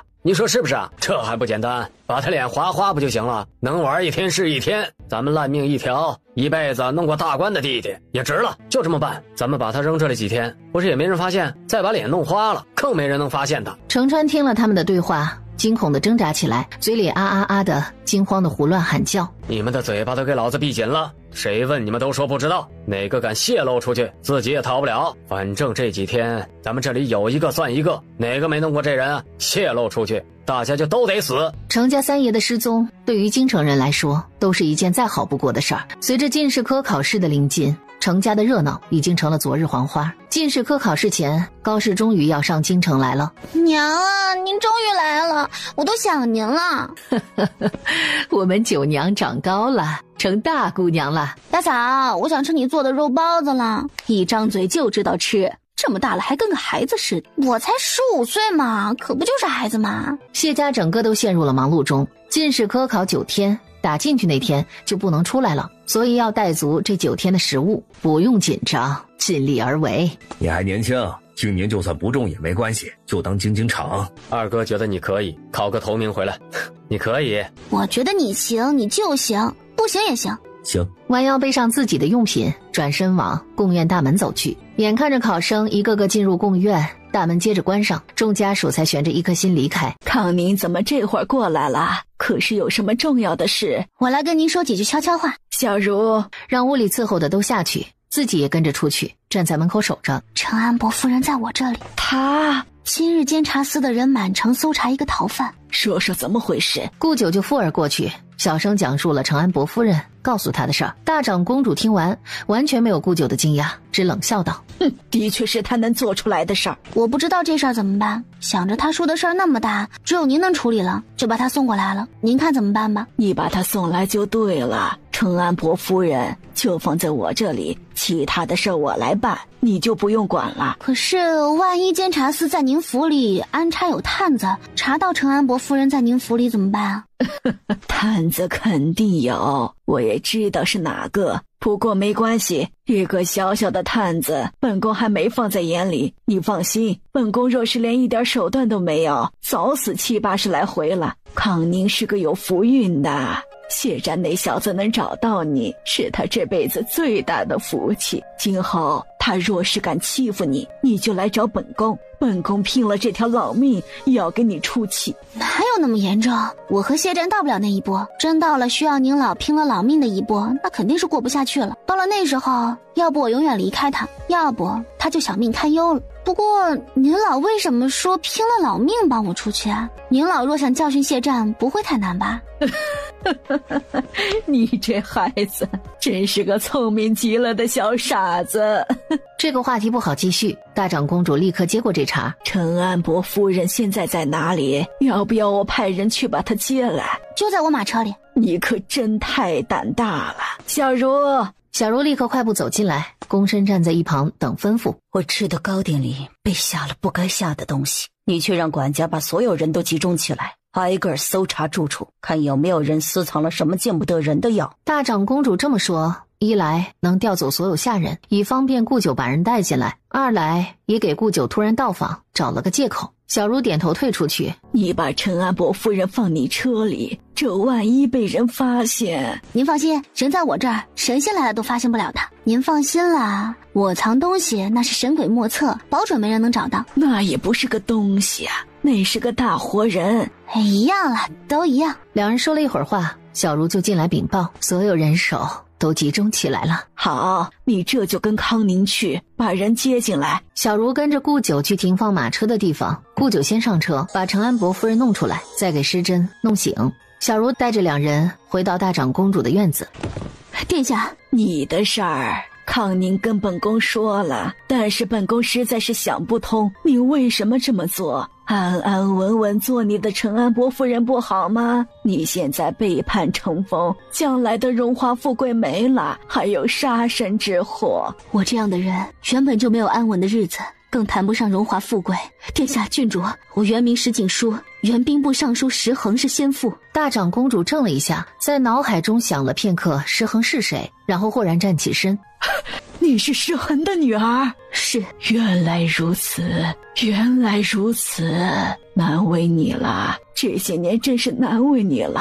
伸手把石锦书扶起来。好孩子，你的事本宫知道了，会给你一个满意的结果，你就安安稳稳的在本宫这里住着。石锦书俯身致谢，回头再跟顾九道谢。顾九回去的时候感觉一身轻松，麻烦送出去了，至于今后怎样，就交给聪明人了。进士科考试第9天，顾九和高氏还有谢大郎、谢三郎一起来接谢战。谢战一到家就被兄嫂们围住了，问的也都是考得怎么样的问题。今日难得一家人齐全，热热闹闹的坐了2大桌子吃饭。饭后，九娘，我有事情要跟你说。怎么了？你要说什么事儿？你是不是有事瞒着我？你都在宫院考试也出不来，怎么就知道我有事儿瞒着你了？我猜的。的确是发生了一件大事儿，特大的事儿。我本来打算明天再告诉你的，你今天太困了，先睡一觉歇脑子，等明日空了我再详细告诉你。而且我也觉得你有事儿瞒着我，我也猜了个8、9不离10了。这几天发生了什么事？挺大的一件事，但是你现在不累吗？要不明天你脑子清醒了再说。我不累，你跟我说说。那天我们送你进宫院之后，就和娘一起去雁塔寺为你祈福。然后呢？然后我带时儿去看打马球，结果遇到监察司搜查要犯。顾九一口气讲到把石锦书送去大长公主府。为什么这么大的事儿，你和大长公主听到了却都没有惊讶？这事发生在程峰身上，也在意料之中，所以就不惊讶了。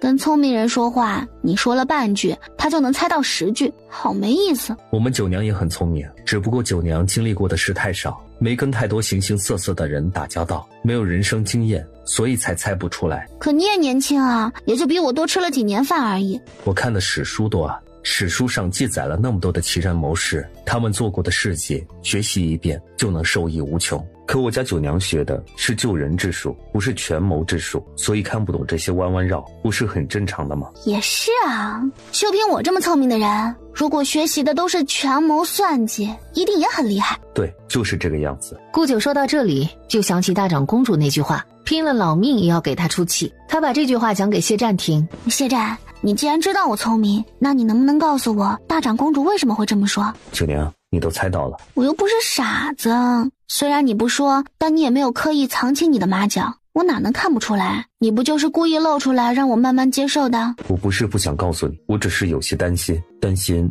你知道了会离开我。为什么我知道后会离开你？你怎么会这么想？我知道你的性子，喜欢自由自在，我担心你觉得那样的生活会让你感到束缚，最终会舍我而去，所以才一直拖着没跟你说。九娘，我保证任何时候我都不会限制你自由，你想行医就行医，我绝不阻止，但你不能离开我，行吗？你不限制我的自由，我为什么要离开你啊？那真是太好了。不过你要是有其他女人，我可是一定不能忍的。不会，我发誓绝对不会有其他女人，不管出于什么原因都不会有。得了吧，别以为我不知道，宁愿相信母猪会上树，也不能相信男人那张嘴。我发誓你也不信，那你怎样才能相信？反正你若是敢有其他女人，咱们俩就恩断义绝，咱也是拿得起放得下的人。好好好，我们九娘多厉害的人呐，杀人于无形，我就是有那贼心也没那贼胆呢。那是杀人，我有100种方法。是，郡主威武。不早了，你累这么多天了，赶紧休息吧，我回去了。这次进士及第者有27人，谢战榜首，第2名就是严允南，两人都是青葱年少，相貌俊美。这日宣平帝心血来潮，想起顾九的未婚夫婿这次进士科得了状元，便带了黄公公和几名大臣一起去杏园参加新科进士探花宴。近年天灾人祸频繁，百姓逃散故土，使赋税不能正常征收，国库空虚。如若增加商税，商人亦会怨声载道。众卿以为如何才能使国库丰盈起来，使我大晋国富民强啊？宣平帝问完，目光首先就向谢战看去，他今日就是来看看康宁的未婚夫婿是不是真有奇才。臣以为国富的前提是民富，民富的基础在于土地。我大晋地广人稀，土地不缺乏，缺乏的是人力，所以富民不光要鼓励生育，重要的是改进农具。谢战洋洋洒洒数千言，从改进农具、增加人口来保证增收，讲到天灾后的赈济以及官府应对灾难的办法。状元郎这样的才气，去中书省做个起居舍人如何？宣平帝这话一出，新科进士们纷纷投来羡慕的眼光。中书省毕竟是整个王朝的权力中心，而且起居舍人的职责是随侍皇帝左右。年纪轻轻能有这份见识，十分难得。不仅起居舍人，中书舍人也做得。状元郎的确是年轻人中的翘楚，年轻有为，关键不轻浮冒进，稳重得很呐。起居舍人荆轲做得。皇帝开了口，两位相爷都出言称赞。谢战今后只要不犯糊涂，这仕途算是稳了。参加完礼部试后，谢战就是大晋官员之一，从此就要开始自己的宦海生涯。大晋朝每逢初一15有大朝会，大朝会要求京官5品以上官员参加。皇上年过不惑，膝下犹自空虚，为确保江山后继有人，臣奏请皇上尽快过继嗣子。皇上如今尚且年富力强，孩子过继过来尚且有精力带在身边教导，臣赞同王爷的提议，请皇上以江山为重，尽快过继子嗣。臣附议。臣附议。臣附议。大殿里立刻响起此起彼伏的应和声。既然众卿都认为到了过继子嗣的时候，那就照大家所说的办吧。益阳王叔嫡长孙家那孩子也快满100日了吧，明日就抱进宫里来养吧。皇上，嗣子人选是不是再考虑考虑？益阳王爷曾孙不满100日，还没站稳脚跟，若要过继，还是要选择年纪稍微大点的合适，一来不易夭折，二来也容易教导，臣请皇上再仔细考虑考虑。其实谁都知道，益阳王一家子没个脑子清醒的，担心那孩子不聪明，将来祸乱朝纲。但这话不好说，只能从孩子年幼上说事儿。王大人这话不对啊，年纪大点的孩子已经定性，有什么毛病很难再掰过来，但年龄小点的就是一张白纸，好好教导，未尝不能成为一代明君。很快有人反驳他，众臣你一言我一语，朝堂上立刻就过继谁的问题展开辩论。这事儿是皇上在选继承人，还是要听听皇上的意思。孩子小有小的好处，大了就记事儿了。若是将来一心一意为亲生父母家族考虑，因私情而罔顾了祖宗礼法，岂不徒生祸端？他们从没想过颜相能同意过继益阳王的曾孙，总觉得颜相在过继一事上态度有些随意了，程峰也有些拿不准。武阳王和颜相都没有反对，宣平帝又态度强硬，益阳王曾孙过继到先太子名下，成为皇上嗣孙这件事儿就这么定下来了。天气一天天的冷了，喧闹的京城比以往都要平静祥和，但顾九总是觉得这种平静之下正酝酿着一场滔天巨浪。而此时的太极殿中，是啊，登文鼓，有人敲登文鼓了。凡敲响登文鼓者，朝廷必须立刻受理。宣平帝于是挥挥手，让人去带敲鼓者上殿。没一会儿，一名身穿布衣的年轻人就在殿前侍卫的带领下走进太极殿。若是顾九在这里，一定能认出来，这人不是别人，正是他有过一面之缘的石武，那个在朱雀大街行刺成风的那个石武。草民石骋拜见吴王陛下。你是什么人？有什么冤屈？启禀皇上，草民乃原兵部尚书石恒幼子，状告监察司都指挥使程峰勾结反王，私卖军械，构陷忠良。石骋还没说完，殿里就嗡的一声，议论声陡然拔高。众臣同时记起了多年前的旧事。14年前安西王谋反，程峰眉眼一立，怒声一喝：哼，大胆！那罪人石恒当日失败，畏罪自尽，家眷流放岭南，最终死于瘴气，全家死绝，哪来的幼子？且当日罪臣石恒私卖军械给反王，证据确凿，他也认罪伏法。本官倒要问问，你是从哪里冒出来的？受了谁的指使来污蔑本官？其一，草民当年随全家去岭南流放，的确身中瘴疠，但草民的小叔父当年在外经商，所幸没有被家里连累。后来小叔父千里迢迢赶去岭南，将草民救下并抚养长大。草民身上有当年先父和小叔父的来往信件，程大人若是质疑书信造假，可以找出当年先父留在兵部的文书，一对比就知真假。其二，大人所言先父是畏罪自尽，但据草民所知，先父是被人活活勒死。草民的小叔父当年因为不相信先父会私卖军械，更不会顶着污水自杀，事后偷偷找了7年的老仵作开棺验尸，才得知先父死因。其三，程大人所指责的污蔑大人一事，草民更不能认。程大人当年私卖军械给安西王，却把罪名推到先父身上，既得到了一大批财富，也把先父从兵部尚书的位置拉下来，换上了和程大人交好的白大人。一派胡言！如今的兵部尚书白大人一见火烧到自己身上，立刻怒斥道：本官的位置是通过自己兢兢业业的办差才得来的，你个庶子竟敢污蔑朝廷命官！是啊，兢兢业业的给程大人办差才得来的位置。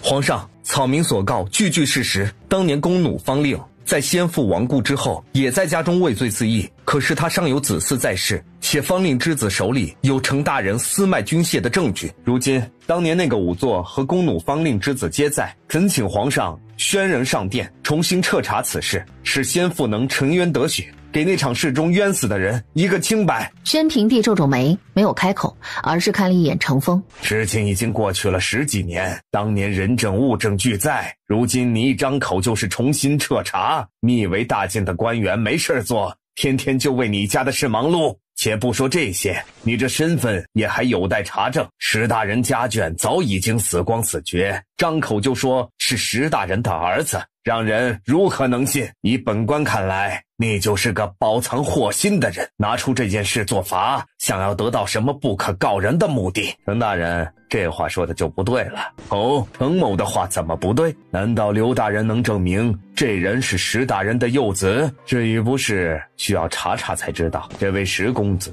敲登文谷告状，请求皇上下令彻查当年真相。皇上都还没开口，程大人这会儿就上蹿下跳，难道是心虚了？程峰眯着眼看了看刘大人，今儿胆儿肥了呀，敢这么跟他说话，难道是有什么依仗？启禀皇上，龙武卫大将军携宣州信使在宫外求见。什么事啊？禀皇上，说是宣州发生了一件大事，那信使身上带伤，浑身是血。让他们进来。这一打岔，石城所告之事就先搁置了。没一会儿，吕琦带着宣州信使进来。怎么回事？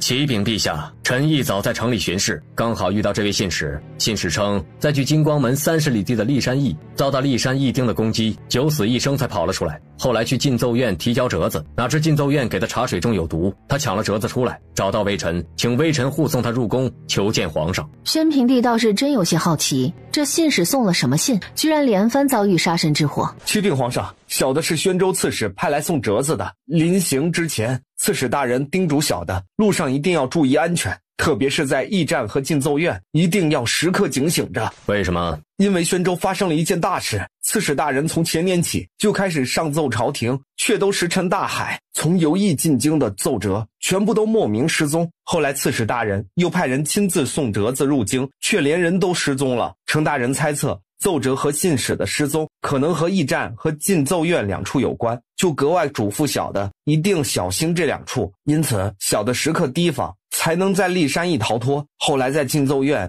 小的因为略懂点医药，才察觉茶水中下有毒药，因此才逃得一命。宣平帝当然明白这话背后的意思，是有人不想宣州的消息进京，通过有意和进奏院截下了奏折和信使。宣州到底发生了什么事儿？信使从怀中取出一封折子，双手捧着呈上。黄公公下去把奏折接过来，宣平帝懒得看，吩咐谢战。念：臣宣州刺史程璧跪奏，为宣州盐矿诸事扬起圣戒。宣平22年冬，陈辖下太平县东郭里村民邓杏花状告西山程公子私自开采盐矿，贩卖私盐，逼迫乡民。谢战读到这里，底下就是嗡声大作。宣州那地方不都是山吗？哪儿来的盐矿啊？盐矿不是都在海边和湖边？什么时候宣州能产盐了？程公子，这位程公子是谁家的程公子？谢战缓了缓，等这波议论低下去，才接着读：逼迫乡民为他劳作，打死累死百姓无数。臣不知宣州山中竟有盐矿，因此亲自带人去太平县西山查看，哪知臣到了地方，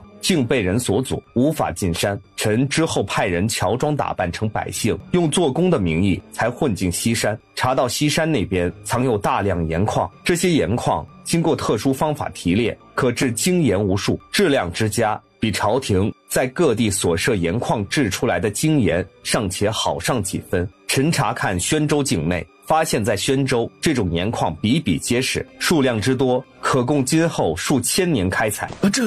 这么多的盐矿，若开采出来，能解决多少百姓的吃盐问题呀？是啊，是谁这么大胆，懂得开采盐矿之术，却没有上报朝廷，竟敢私下开采售卖，真是好大的胆子啊！臣惭愧，在宣州任职数年，却没有发现宣州山中尽藏宝藏。为弥补臣所犯之错，臣欲查出私开盐矿之人是谁，并劝说他将提炼之法上交朝廷。哪知臣在访查过程中，竟屡遭阻挠，困难重重，最终查到私自在西山开采盐矿的，正是监察司都指挥使程大人次子程定安。谢战读到这里，宣平帝再次看一眼程峰，这一眼带着厉色。程峰居然瞒着他私开盐矿。程定安在宣州私开盐矿，贩卖私盐无数。臣粗略估算，这2年多的时间里，所贩卖私盐所获利润约有2000万两之巨。朝臣们的议论声轰然大作，2000万两，快抵得上国库1年的收入了。更有甚者，程定安为了抵抗官府查询，竟然私自养兵1000余人，私自配备精良武器。臣命人上山缉拿程定安，竟屡次遭到程定安带人抵抗。程定安为了开采盐矿，抓当地乡民为苦力，私自扣押百姓，甚至杀人立威，因此事重大。臣屡次上书奏请皇上，请朝廷调宣州府军镇压并捉拿私开盐矿、抵押官府、逼死百姓的程定安，但所有奏折都石沉大海。臣猜想所上奏折在游艺中遭人截留，就又派信使入京送奏折入进奏院，奈何所派遣信使竟然也生不见人，死不见尸。臣这次奏折依然不确定能不能上达圣听，若矫天之幸，皇上看到了臣的折子，臣奏请调宣州府军捉拿私自养兵、私开盐矿、手中命案累累的程定安，以正国法，以安民心。臣宣州刺史程璧顿首百拜，宣平24年10月18。谢湛读完，双手捧着奏折，恭敬呈上。黄公公接手，臣请皇上捉拿程定安，并严查驿站和进奏院之人。臣附议。一大片人请求宣平帝严查程定安。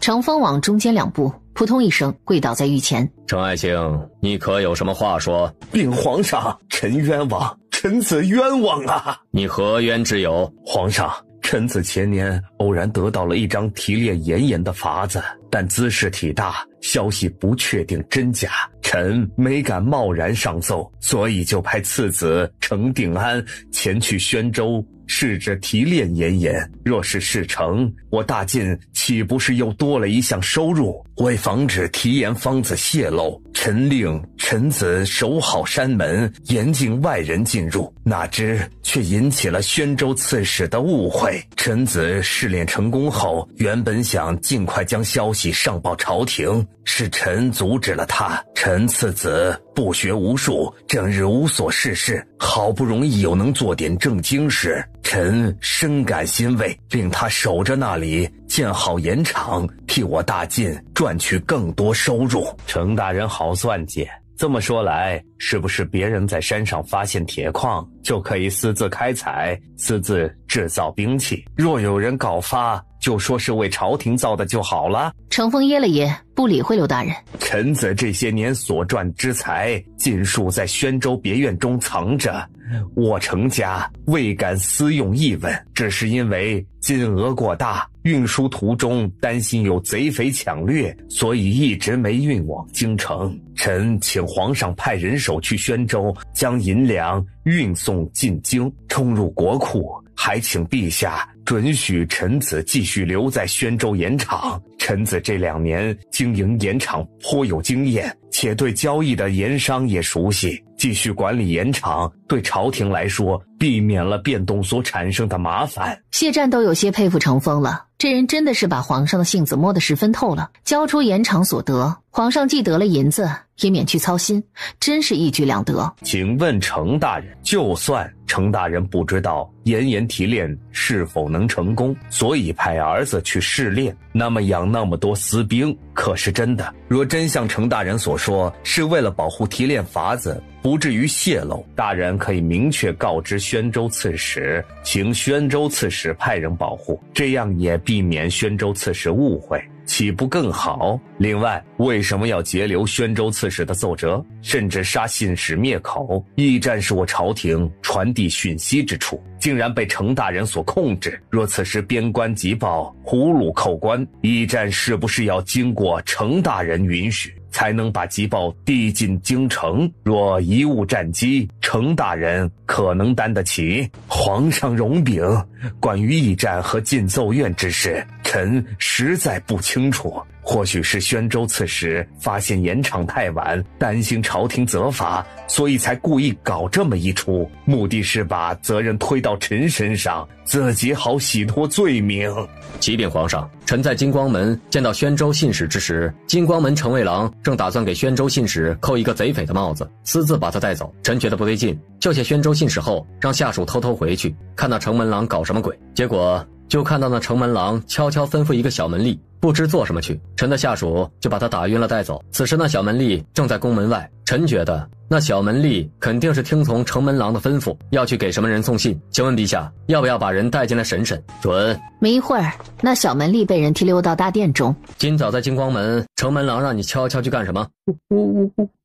我城门郎门还不快从实招来！上官让小的去监察司找于统领第一句话，说宣州信使去禁奏院了。程峰2步跨过来，一脸怒色，朝着小门吏就踹一脚。小畜生，哪个派你来污蔑监察司的？活腻了！程大人这话说的好像吕某要陷害你一样，吕某可跟你无冤无仇的，陷害你干什么呀？程峰，你怎么说？皇上，臣冤枉，这件事绝不是臣做的，或许是有人打着臣的名誉胡作非为，也或许是什么人故意设计了这么一件连环套，目的是想要臣的性命，请皇上明察。宣平帝目光看向严相，今日严相没开口说一句话，这一连串的事儿是不是他在幕后谋划？严庆，这件事你怎么……正在这时，通通通通，又是一阵鼓声传进大殿，宣平帝的脸顿时黑了，又是登闻鼓。没一会儿，一个浑身缟素的纤细人影跨进太极殿的门槛，众人齐齐瞪大了双眼。康宁，怎么是你？臣女顾门下侍中沈素安孙女沈洛拜见吾皇陛下。你说什么？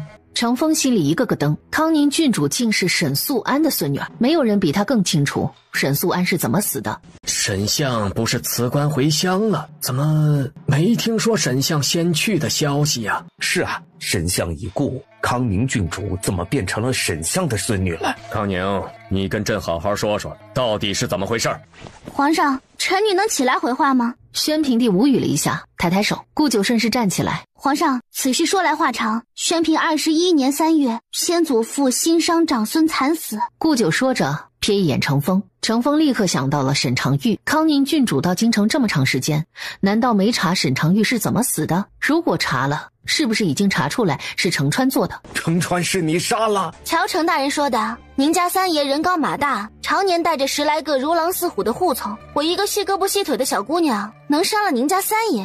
我跟皇上回话呢，您别瞎打岔。我祖父带着我们一家离开京城，准备返回老家梧州。在进入梧州境内广陵县后，突然冒出来一帮马贼，他们举着长刀，背着弓箭，将我沈家一门老幼屠杀干净。臣女因为之前和乳母如厕，才逃过一劫。沈相一家被山贼杀了，这么大的事儿竟然没有传到京城。广陵县令是干什么吃的？沈相一家在他治下遇害，竟然没有上报朝廷，到如今已经瞒了3年之久。是谁给他的胆量，竟然把这么大的事瞒报至今？臣女和乳母躲在林子的草丛中，亲眼看到领头的那人一上来就先用弓箭对准我祖父，一箭就要了他老人家的性命。看那样子，绝对是有备而来。他们其中一部分人堵在队伍前面，个个手持弓箭，另一拨人在后面堵住去路，防止有人逃脱。然后剩下拿刀的人将我沈府从主子到下人全部杀死，然后把尸体连同马车一同扔进了一旁的深沟里，最后带走了沈家所有家财。他们杀人时，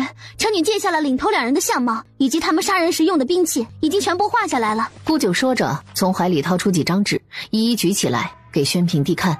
第一张画的一把刀的样子，吕琦十分专业的给众臣讲述：这是横刀，是北衙禁军的专属武器。顾九再亮出第2张弓箭图，这是短哨弓，同样也是北衙禁军的专属弓箭。百官相互打着眼色，北衙禁军的兵器是皇上调人去做的，还是程领派人杀人泄愤？顾九再亮出最后2张图，是2个人像，就是这2人带头射杀我祖父的，就是这个年轻点的陆元浩进来。陆阿牛在羽林卫中任职，如果这2人果然是来自北衙羽林卫，那陆阿牛可能认识。北衙禁军无旨不得调动，这让宣平帝越想越是火大。这2人认识吗？禀皇上，认识。收的这个叫甄九荣，另一个叫吴东虎，2个人都是羽林右卫乐骑营的校尉。皇上，今日的事明显是有人针对微臣和微臣的兄弟，说不定他们故意在陈2弟的属下里找了这么2位，故意把罪名推到他们头上。程大人不要慌，是真是假很容易分辨，把2人抓起来审审不就知道了？您说是吧，皇上？审问一事，臣女最拿手了，任他是谁，带过来问一问，保管他小时候尿过几回炕都能问出来。宣平帝想起顾九曾给过的药，用来审问陈太医，的确很容易就审出程峰假受伤的事儿来。陆远浩，带人去把这2人给朕带过来，还有羽林卫大将军一起找来。他倒要看看200人的调动，羽林卫大将军知晓不知晓？是狼狈为奸，还是蒙在鼓里？南北衙大营就在太极宫后面，距离不远，人很快带了过来。就是他，射杀我祖父的人就是他，当日我看得清清楚楚的，他剑法特别准。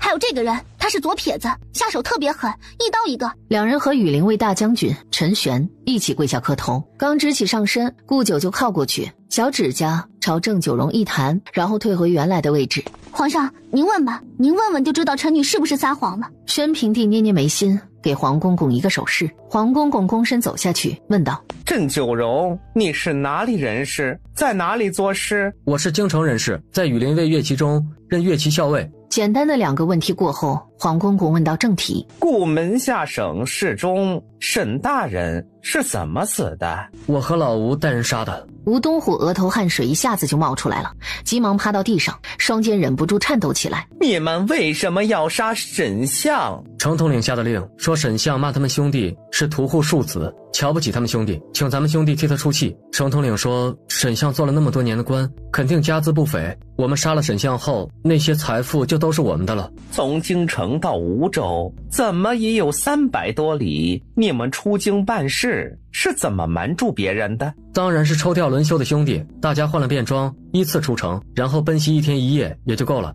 你们那么多人，就不怕其中有人泄密？程统领每人都给了银子，还能从沈家捞一笔，他们都参与杀人了，谁说出去都逃不了罪责，没人敢说。程统领说沈相辞官了，就是糟老头子一个，死就死了，跟广陵县令打好招呼，死了也没人知道。吴校尉，你怎么说？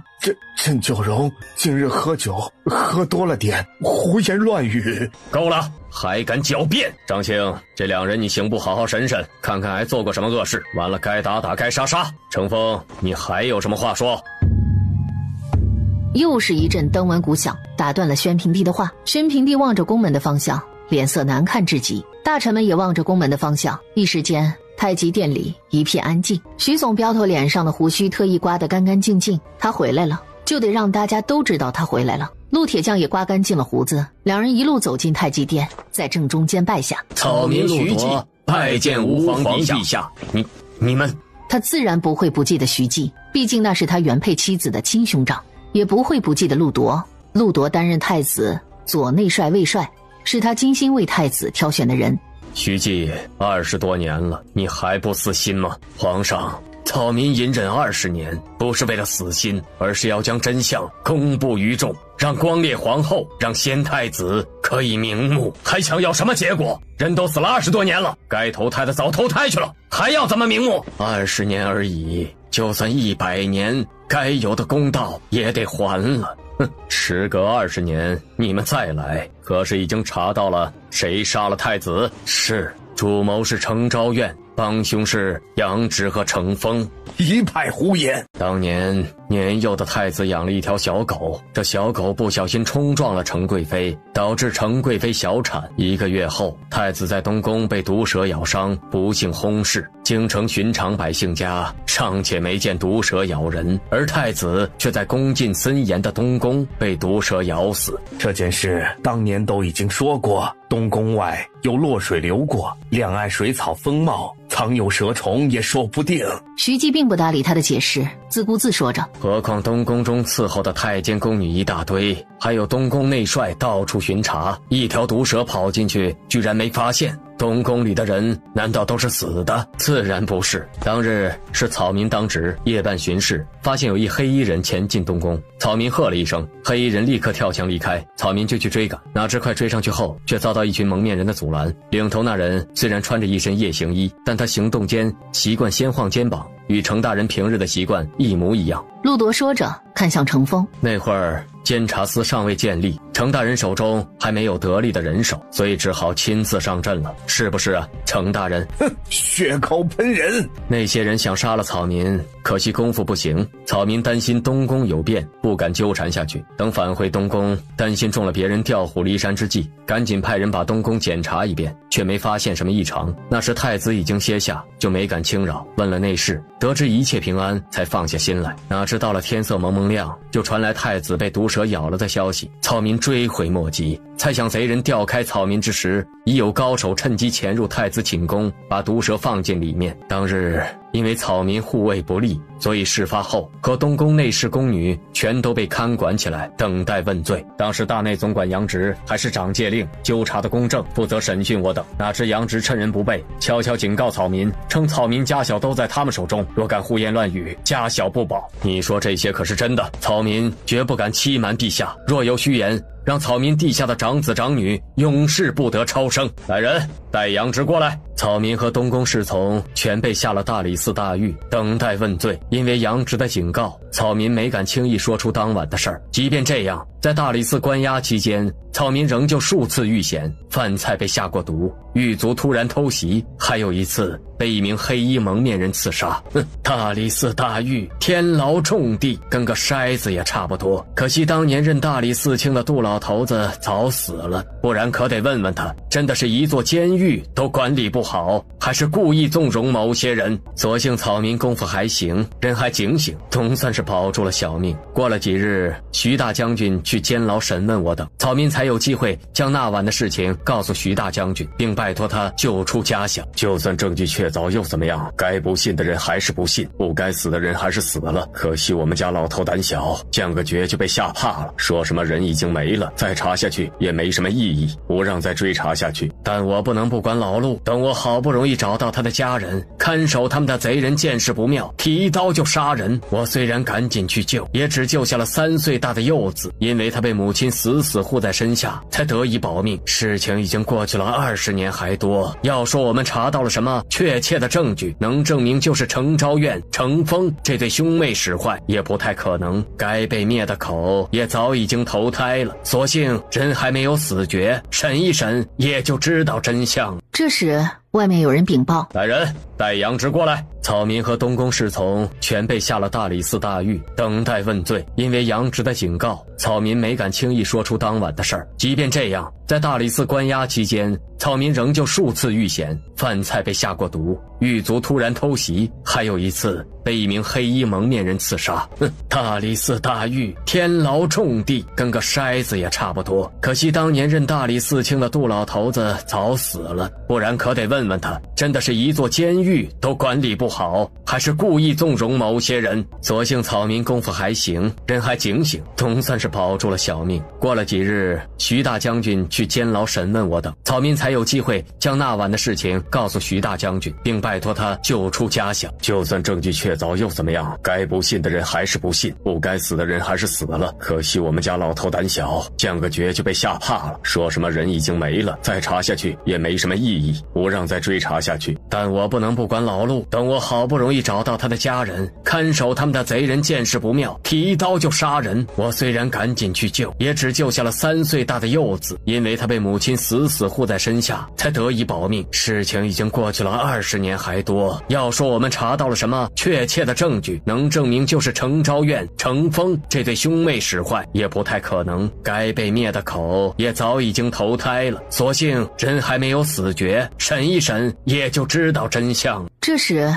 外面有人禀报，启禀皇上，杨直不在宫中，听小太监说他收拾了东西匆匆走了。杨直是大内总管，太极殿发生这么大的事儿，他不可能不知道。这会儿匆匆走了，不是逃跑是什么？找，给朕找出来！挖地3尺也要给朕找出来！羽西，臣在，你亲自去封锁9门，把杨直给朕找出来，把杨家人给朕全部都抓起来。此刻的宫城之外，人们指着登闻谷，又来了又来了，这是今日第4个了吧？哇，好美的妇人呢，这是要告谁啊？啊，你看那边是不是大长公主还有武阳王？今日到底是怎么了？大长公主和武阳王也到了。鼓声中，大长公主和武阳王一起下轿，彼此点点头。往宫门走去。提前去通传的侍卫刚好出来，迎着敲鼓的妇人和大长公主武阳王一起进了宫门。到了太极殿前，锦娘，你先进去吧。石锦书点点头，当先走进大殿。程峰倏然回头，看到石锦书，一张脸当时如同死灰。他最担心的事儿还是来了。姑母和武阳王叔怎么来了？有件事要告诉皇上，不过不着急，皇上先处理眼前的事吧。老皇，给大长公主和武阳王叔赐座。黄公公赶紧让小太监去搬了2把椅子，放在阶下的两侧，让大长公主和武阳王坐下。民妇石锦书乃顾兵部尚书石衡之女，实承包姐。既然是姐弟，还要分2次敲鼓，不能一起来吗？程峰则是心头巨震，不敢置信地回头看向石锦书。你说什么？你是石衡的女儿？你这贱人，处心积虑地嫁给我，原来是为了给你爹报仇！他这么一吼，宣平帝和百官才明白过来，原来这是程峰的夫人，就是那个传说生病去世的夫人。民妇要状告监察司都指挥使程峰用自己的儿子代替义阳王曾孙过继给皇上，混淆皇室血脉，试图窃取江山。你说什么？皇上想必听说过民妇所生之子夭折的消息，其实不然，程峰和义阳王府长房夫人早就商定了，等民妇生完孩子就把孩子抱过去，称作义阳王府长房嫡孙，然后过继给皇上，所以才对外宣称孩子夭折。老黄，去后宫让冯淑妃抱孩子过来。蠢货，你他妈没脑子吗？竟然来告我御状！我程家满门抄斩，你以为你生的孩子还能活？他是我程峰的儿子，也是跟着死的份儿。那是你程峰的种，你以为我会给你程峰养孩子吗？我恨不得你程家死光死绝。人说最毒妇人心，果然。程峰罪大恶极，交由刑部、大理寺、御史台3司会审，务必查清楚程家兄弟所有罪孽，为枉死者昭雪，并查清与其勾结的官员，一并论罪。刑部尚书、大理寺卿和御史大夫出列领命。程峰恶狠狠地扫视群臣，不甘愿地嘶吼：是谁？是谁在针对我程家？今日这一桩桩一件件，筹谋很久了吧？有本事站出来，光明正大的站出来，躲在后面偷偷摸摸算什么本事？有本事做，没本事承认是吧？是谁？站出来！朕也想知道今日之事是谁的主意，谁在推波助澜，谋划了这一切？除了铲除程峰外，还有什么目的？众卿可否为朕解惑呀？下面的人面面相觑，大家你看看我，我看看你，所有人满头雾水。一片静默中，谢战缓缓走向正中间，拱起手说道：是臣。你？是你？怎么可能？群臣万分惊诧，程峰也呆了片刻。你是谁？他又不傻，今日的裴相、刘辩、宣州信使、石城，甚至大长公主、武阳王、徐继、陆铎，一个个的有备而来。今日一直没开口说过一句话的严相，在此刻站了出来。皇上，您可还记得臣的女儿孝恭顺圣皇后？众臣哗然，若是不刻意提起，几乎无人能记起那位继后。黄公公张大嘴巴，瞪大双眼，使劲去瞧谢战，一颗心跳得万马奔腾。你是他是臣女嫁与陛下，不足1月而被废，时间短浅，不可能，不可能！当年他们怎么就忽略了继后呢？是因为他入宫时间太短，还是被接连的胜利冲昏了头脑？孝恭顺圣皇后自幼性子死板，极重规矩，不懂得圆融变通，这样的性子实在不适合入宫。当年皇上再三恳请微臣和臣妻才不得已答应让臣女入宫，但是臣女入宫尚不足月，见到程贵妃因为一件小事就将一名小宫女活活打死，就斥责程贵妃手段残忍，心胸狭窄，失了贵妃的气度，罚她跪满1个时辰以反省。结果程贵妃因此流产，皇上大怒，认定是自己的皇后善妒不贤，害死了皇嗣，不顾朝臣们的反对，坚持废后。遣废后入夜停工。关于当年程贵妃因罚跪落胎一事，臣这里有份证词，请皇上一观。严相说着，又掏出一张折叠起来的纸张，双手捧着。黄公公小心翼翼地双手接过，呈给宣平帝。只见上面写着：臣太医丞傅谦益书呈陛下，宣平3年春，程贵妃因为皇后程介落胎，臣奉命为贵妃诊脉，调养小产的身子，发现贵妃脉象平和，无落胎迹象，只是刚好来了癸水，贵妃以臣家小威胁，臣胆小懦弱，不敢违抗，以致皇后被废。臣恐有一天被人灭口，特留此书在严大人处，若某天旧案重翻，以此书正皇后清白，臣对皇后心怀愧疚，夙夜难眠，希望以臣绵薄之力为皇后昭雪。臣太医城傅千亿敦守百拜，宣平3年3月27。从日期来看，是程素莲刚刚流产，继后刚刚被废之时。皇上若担心臣造假，可调看太医院脉案，当年傅太医的脉案肯定还保存有，对照字迹，一看就知道真假。即便皇上不信也没关系，毕竟臣女早已经成了一堆枯骨，就算今日昭雪，她也不知道当年臣女迁居掖庭宫后，才发现自己有孕。严相讲到这里，下面已经是一片窃窃私语，若先前还只是有点猜测，这会儿就得到了证实。所有人的目光不由自主地投在谢战身上。门口这时走进来3个人。贤妃，难得陛下还记得臣妾。贤妃来此做什么？特为证明皇子身份而来。贤妃怎么证明？那日孝恭慎顺皇后的贴身婢女从狗洞里爬出来，跟臣妾求救，臣妾才知道废后竟有了身孕，而且因为孕吐瘦得皮包骨，身体羸弱，怕保不住皇嗣。自打皇上立了贵妃，宫里出生的孩子就再也没能长大，还有那些尚在母亲腹中来不及来到这世间的，就已经化成了一滩血水。皇上可还记得，臣妾也曾有过孩子，才5岁大的小皇子，机灵可爱，却有一天被人湿淋淋的从咸池中捞出来。还有淑妃姐姐生的小公主，昭仪和昭容妹妹未出世的孩子，一尸两命的德妃。这宫里充满了小小的冤魂，臣妾实在是不想再添一个。臣妾有次被陈贵妃出言羞辱，是孝恭顺圣皇后帮着解围，并申斥了陈贵妃。孝恭顺圣皇后的婢女提起之前对臣妾恩惠，请臣妾设法救救他主子。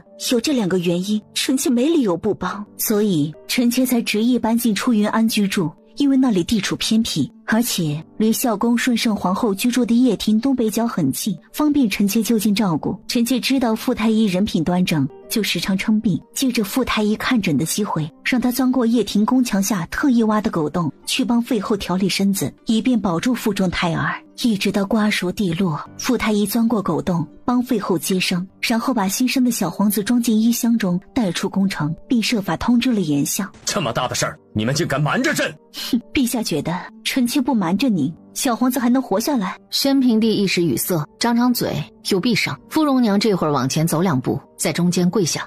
民妇傅氏拜见皇上。姓傅，你是什么人？民妇是元太医城傅千亿之孙女，先祖父亡故之前曾交给民妇手书一封，是关于小皇子一事。说着同样取出一张泛黄的纸，双手呈上，上面写了当年给废后接生的经过。然后傅太医把小皇子带出宫后，立刻辞去太医城的职位，携家小隐居荆州。内容所述和陈贤妃一样，字迹当然和严相呈上来的一模一样。当时臣得知小皇子的事儿，原想接回去抚养，但担心皇子年龄渐长，若容貌和皇上相似，肯定会引起程家怀疑，对小皇子下杀手，所以才托傅太医把小皇子带出京城。又通过穆恩侯打听到徐大将军的住址，派次子亲自去一趟荆州，托徐大将军收养小皇子。草民接到消息，本想把小皇子接回去，但是那会儿卓京刚刚有孕，身体欠安，担心照顾不好小皇子，而且草民身边并不安全。恰好草民得知已故老睢阳侯的长女就居住在离草民不远的村子。徐记讲到这里，高氏冲皇上欠身，表示自己就是老睢阳侯长女。你是高家大表姐？高氏秀媛拜见皇上。徐大将军将小皇子托付于民妇，民妇当时有孕待产，索性装作身子欠安，由王夫陪着。去荆州城寻访名医，在荆州城民妇生下第4子，与小皇子假作双生子，一直过了2个月，从外表看不出2个孩子大小有太大差别，才带着2个孩子回家。自此，小皇子就以民妇4子的身份在民妇家里长大。宣平帝这会儿突然想起孔老太傅，难怪他当初突然出京，原来是去教导谢战。想到这里，他忍不住再次打量谢战、太傅、徐继、陆铎、严相，他们俨然是将他当皇储培养，所以才这么出色。皇子的身份虽然从出生到长大中间有多人作证，但是也难保大家串通作假。皇嗣一事非同小可，诸位可还有其他证据？他倒不是存心为难，牵涉皇室血脉、江山社稷，再谨慎都不为过。谢战伸手摸了摸，从袖子里摸出一把金灿灿的匕首，呈上去。这是王母遗物，臣一直带在身边，请皇上查验。是当时废后塞给傅太医一并带走的。宣平帝把手里黄金打造的小巧匕首打开，他对这把匕首有些印象。当时继后新入宫，恰好藩邦进贡的宝物中有这样一把短匕，他把匕首给了皇后，告诉她这匕首小巧，可做装刀使用。的确是他的遗物。说着再次打量谢战，这真是他儿子。其实想确定谢战是不是皇上的血脉很简单，皇上可还记得皇上祖母臣妾的母亲文德皇后右脚的小指上多伸出了一个米粒大小的指甲。谢战二话不说，席地一坐，伸手除掉右脚鞋子、袜子，露出一只银白如玉的脚来。顾九稀奇地跑过去，蹲下仔细打量谢战的右脚。哎呦，还真是长得不太明显，不仔细还看不出来呢。这个属于显性遗传。宣平帝自然不好意思下去看谢战的脚，黄公公带他下去检查。武阳王作为宗正四卿，掌管皇家族谱，自然也得去验明正身。禀皇上，谢大人脚上的小指甲和皇上您的一模一样，同一个位置，同样的大小。皇上，从小皇子出生到长大，都有人可以证明，也有孝恭顺圣皇后的遗物以及接生的父老遗书证明。右脚的样子更能证明，他确实是我皇家血脉无疑。是啊，皇上，这可真是一件大喜事儿啊！恭喜皇上，贺喜皇上！皇上有子，江山后继有人，臣等之幸，百姓之幸啊！皇上有子，江山后继有人，臣等之幸，百姓之幸。宣平帝望着下面的群臣，心里五味杂陈。这个儿子太能干，能干到众人尚且没有完全确认他的身份，就已经以他马首是瞻了。微臣今日就把谢战公孙战的名字记入皇家玉牒。小战啊，还不快拜见你的父皇？是啊，今日你父子终于相认，真是天大之喜，快拜见你的父皇。谢战后，公孙战朝两人笑笑，整整衣衫，郑重拜下。儿臣公孙战拜见父皇。顾九在角落里紧盯着谢战看热闹，他应该是不喜他这便宜老爹的，内心估计800个不愿意，但也没办法，这个真是亲爹，不认也得认。起来吧。父子终于相认，真是天佑我大晋。不过皇子战认祖归宗，这以后怎么称呼才合适啊？总不能皇子的称呼吧？皇子战才学出众，人品贵重，精明强干，贤明果决，堪为储君。我大晋20年来一直空悬储位，好不容易皇子归位，臣请皇上尽快立储，以安社稷。刘大人说得对，还请皇上尽快立储，以安社稷。请皇上尽快立储，以安社稷。你们就这么迫不及待吗？以前20年没有储君，社稷乱了吗？皇上息怒，大家也是为了江山社稷着想。皇子战是皇上唯一子嗣，迟早要继承大统，储位乃国之根本，立储之事不宜拖延。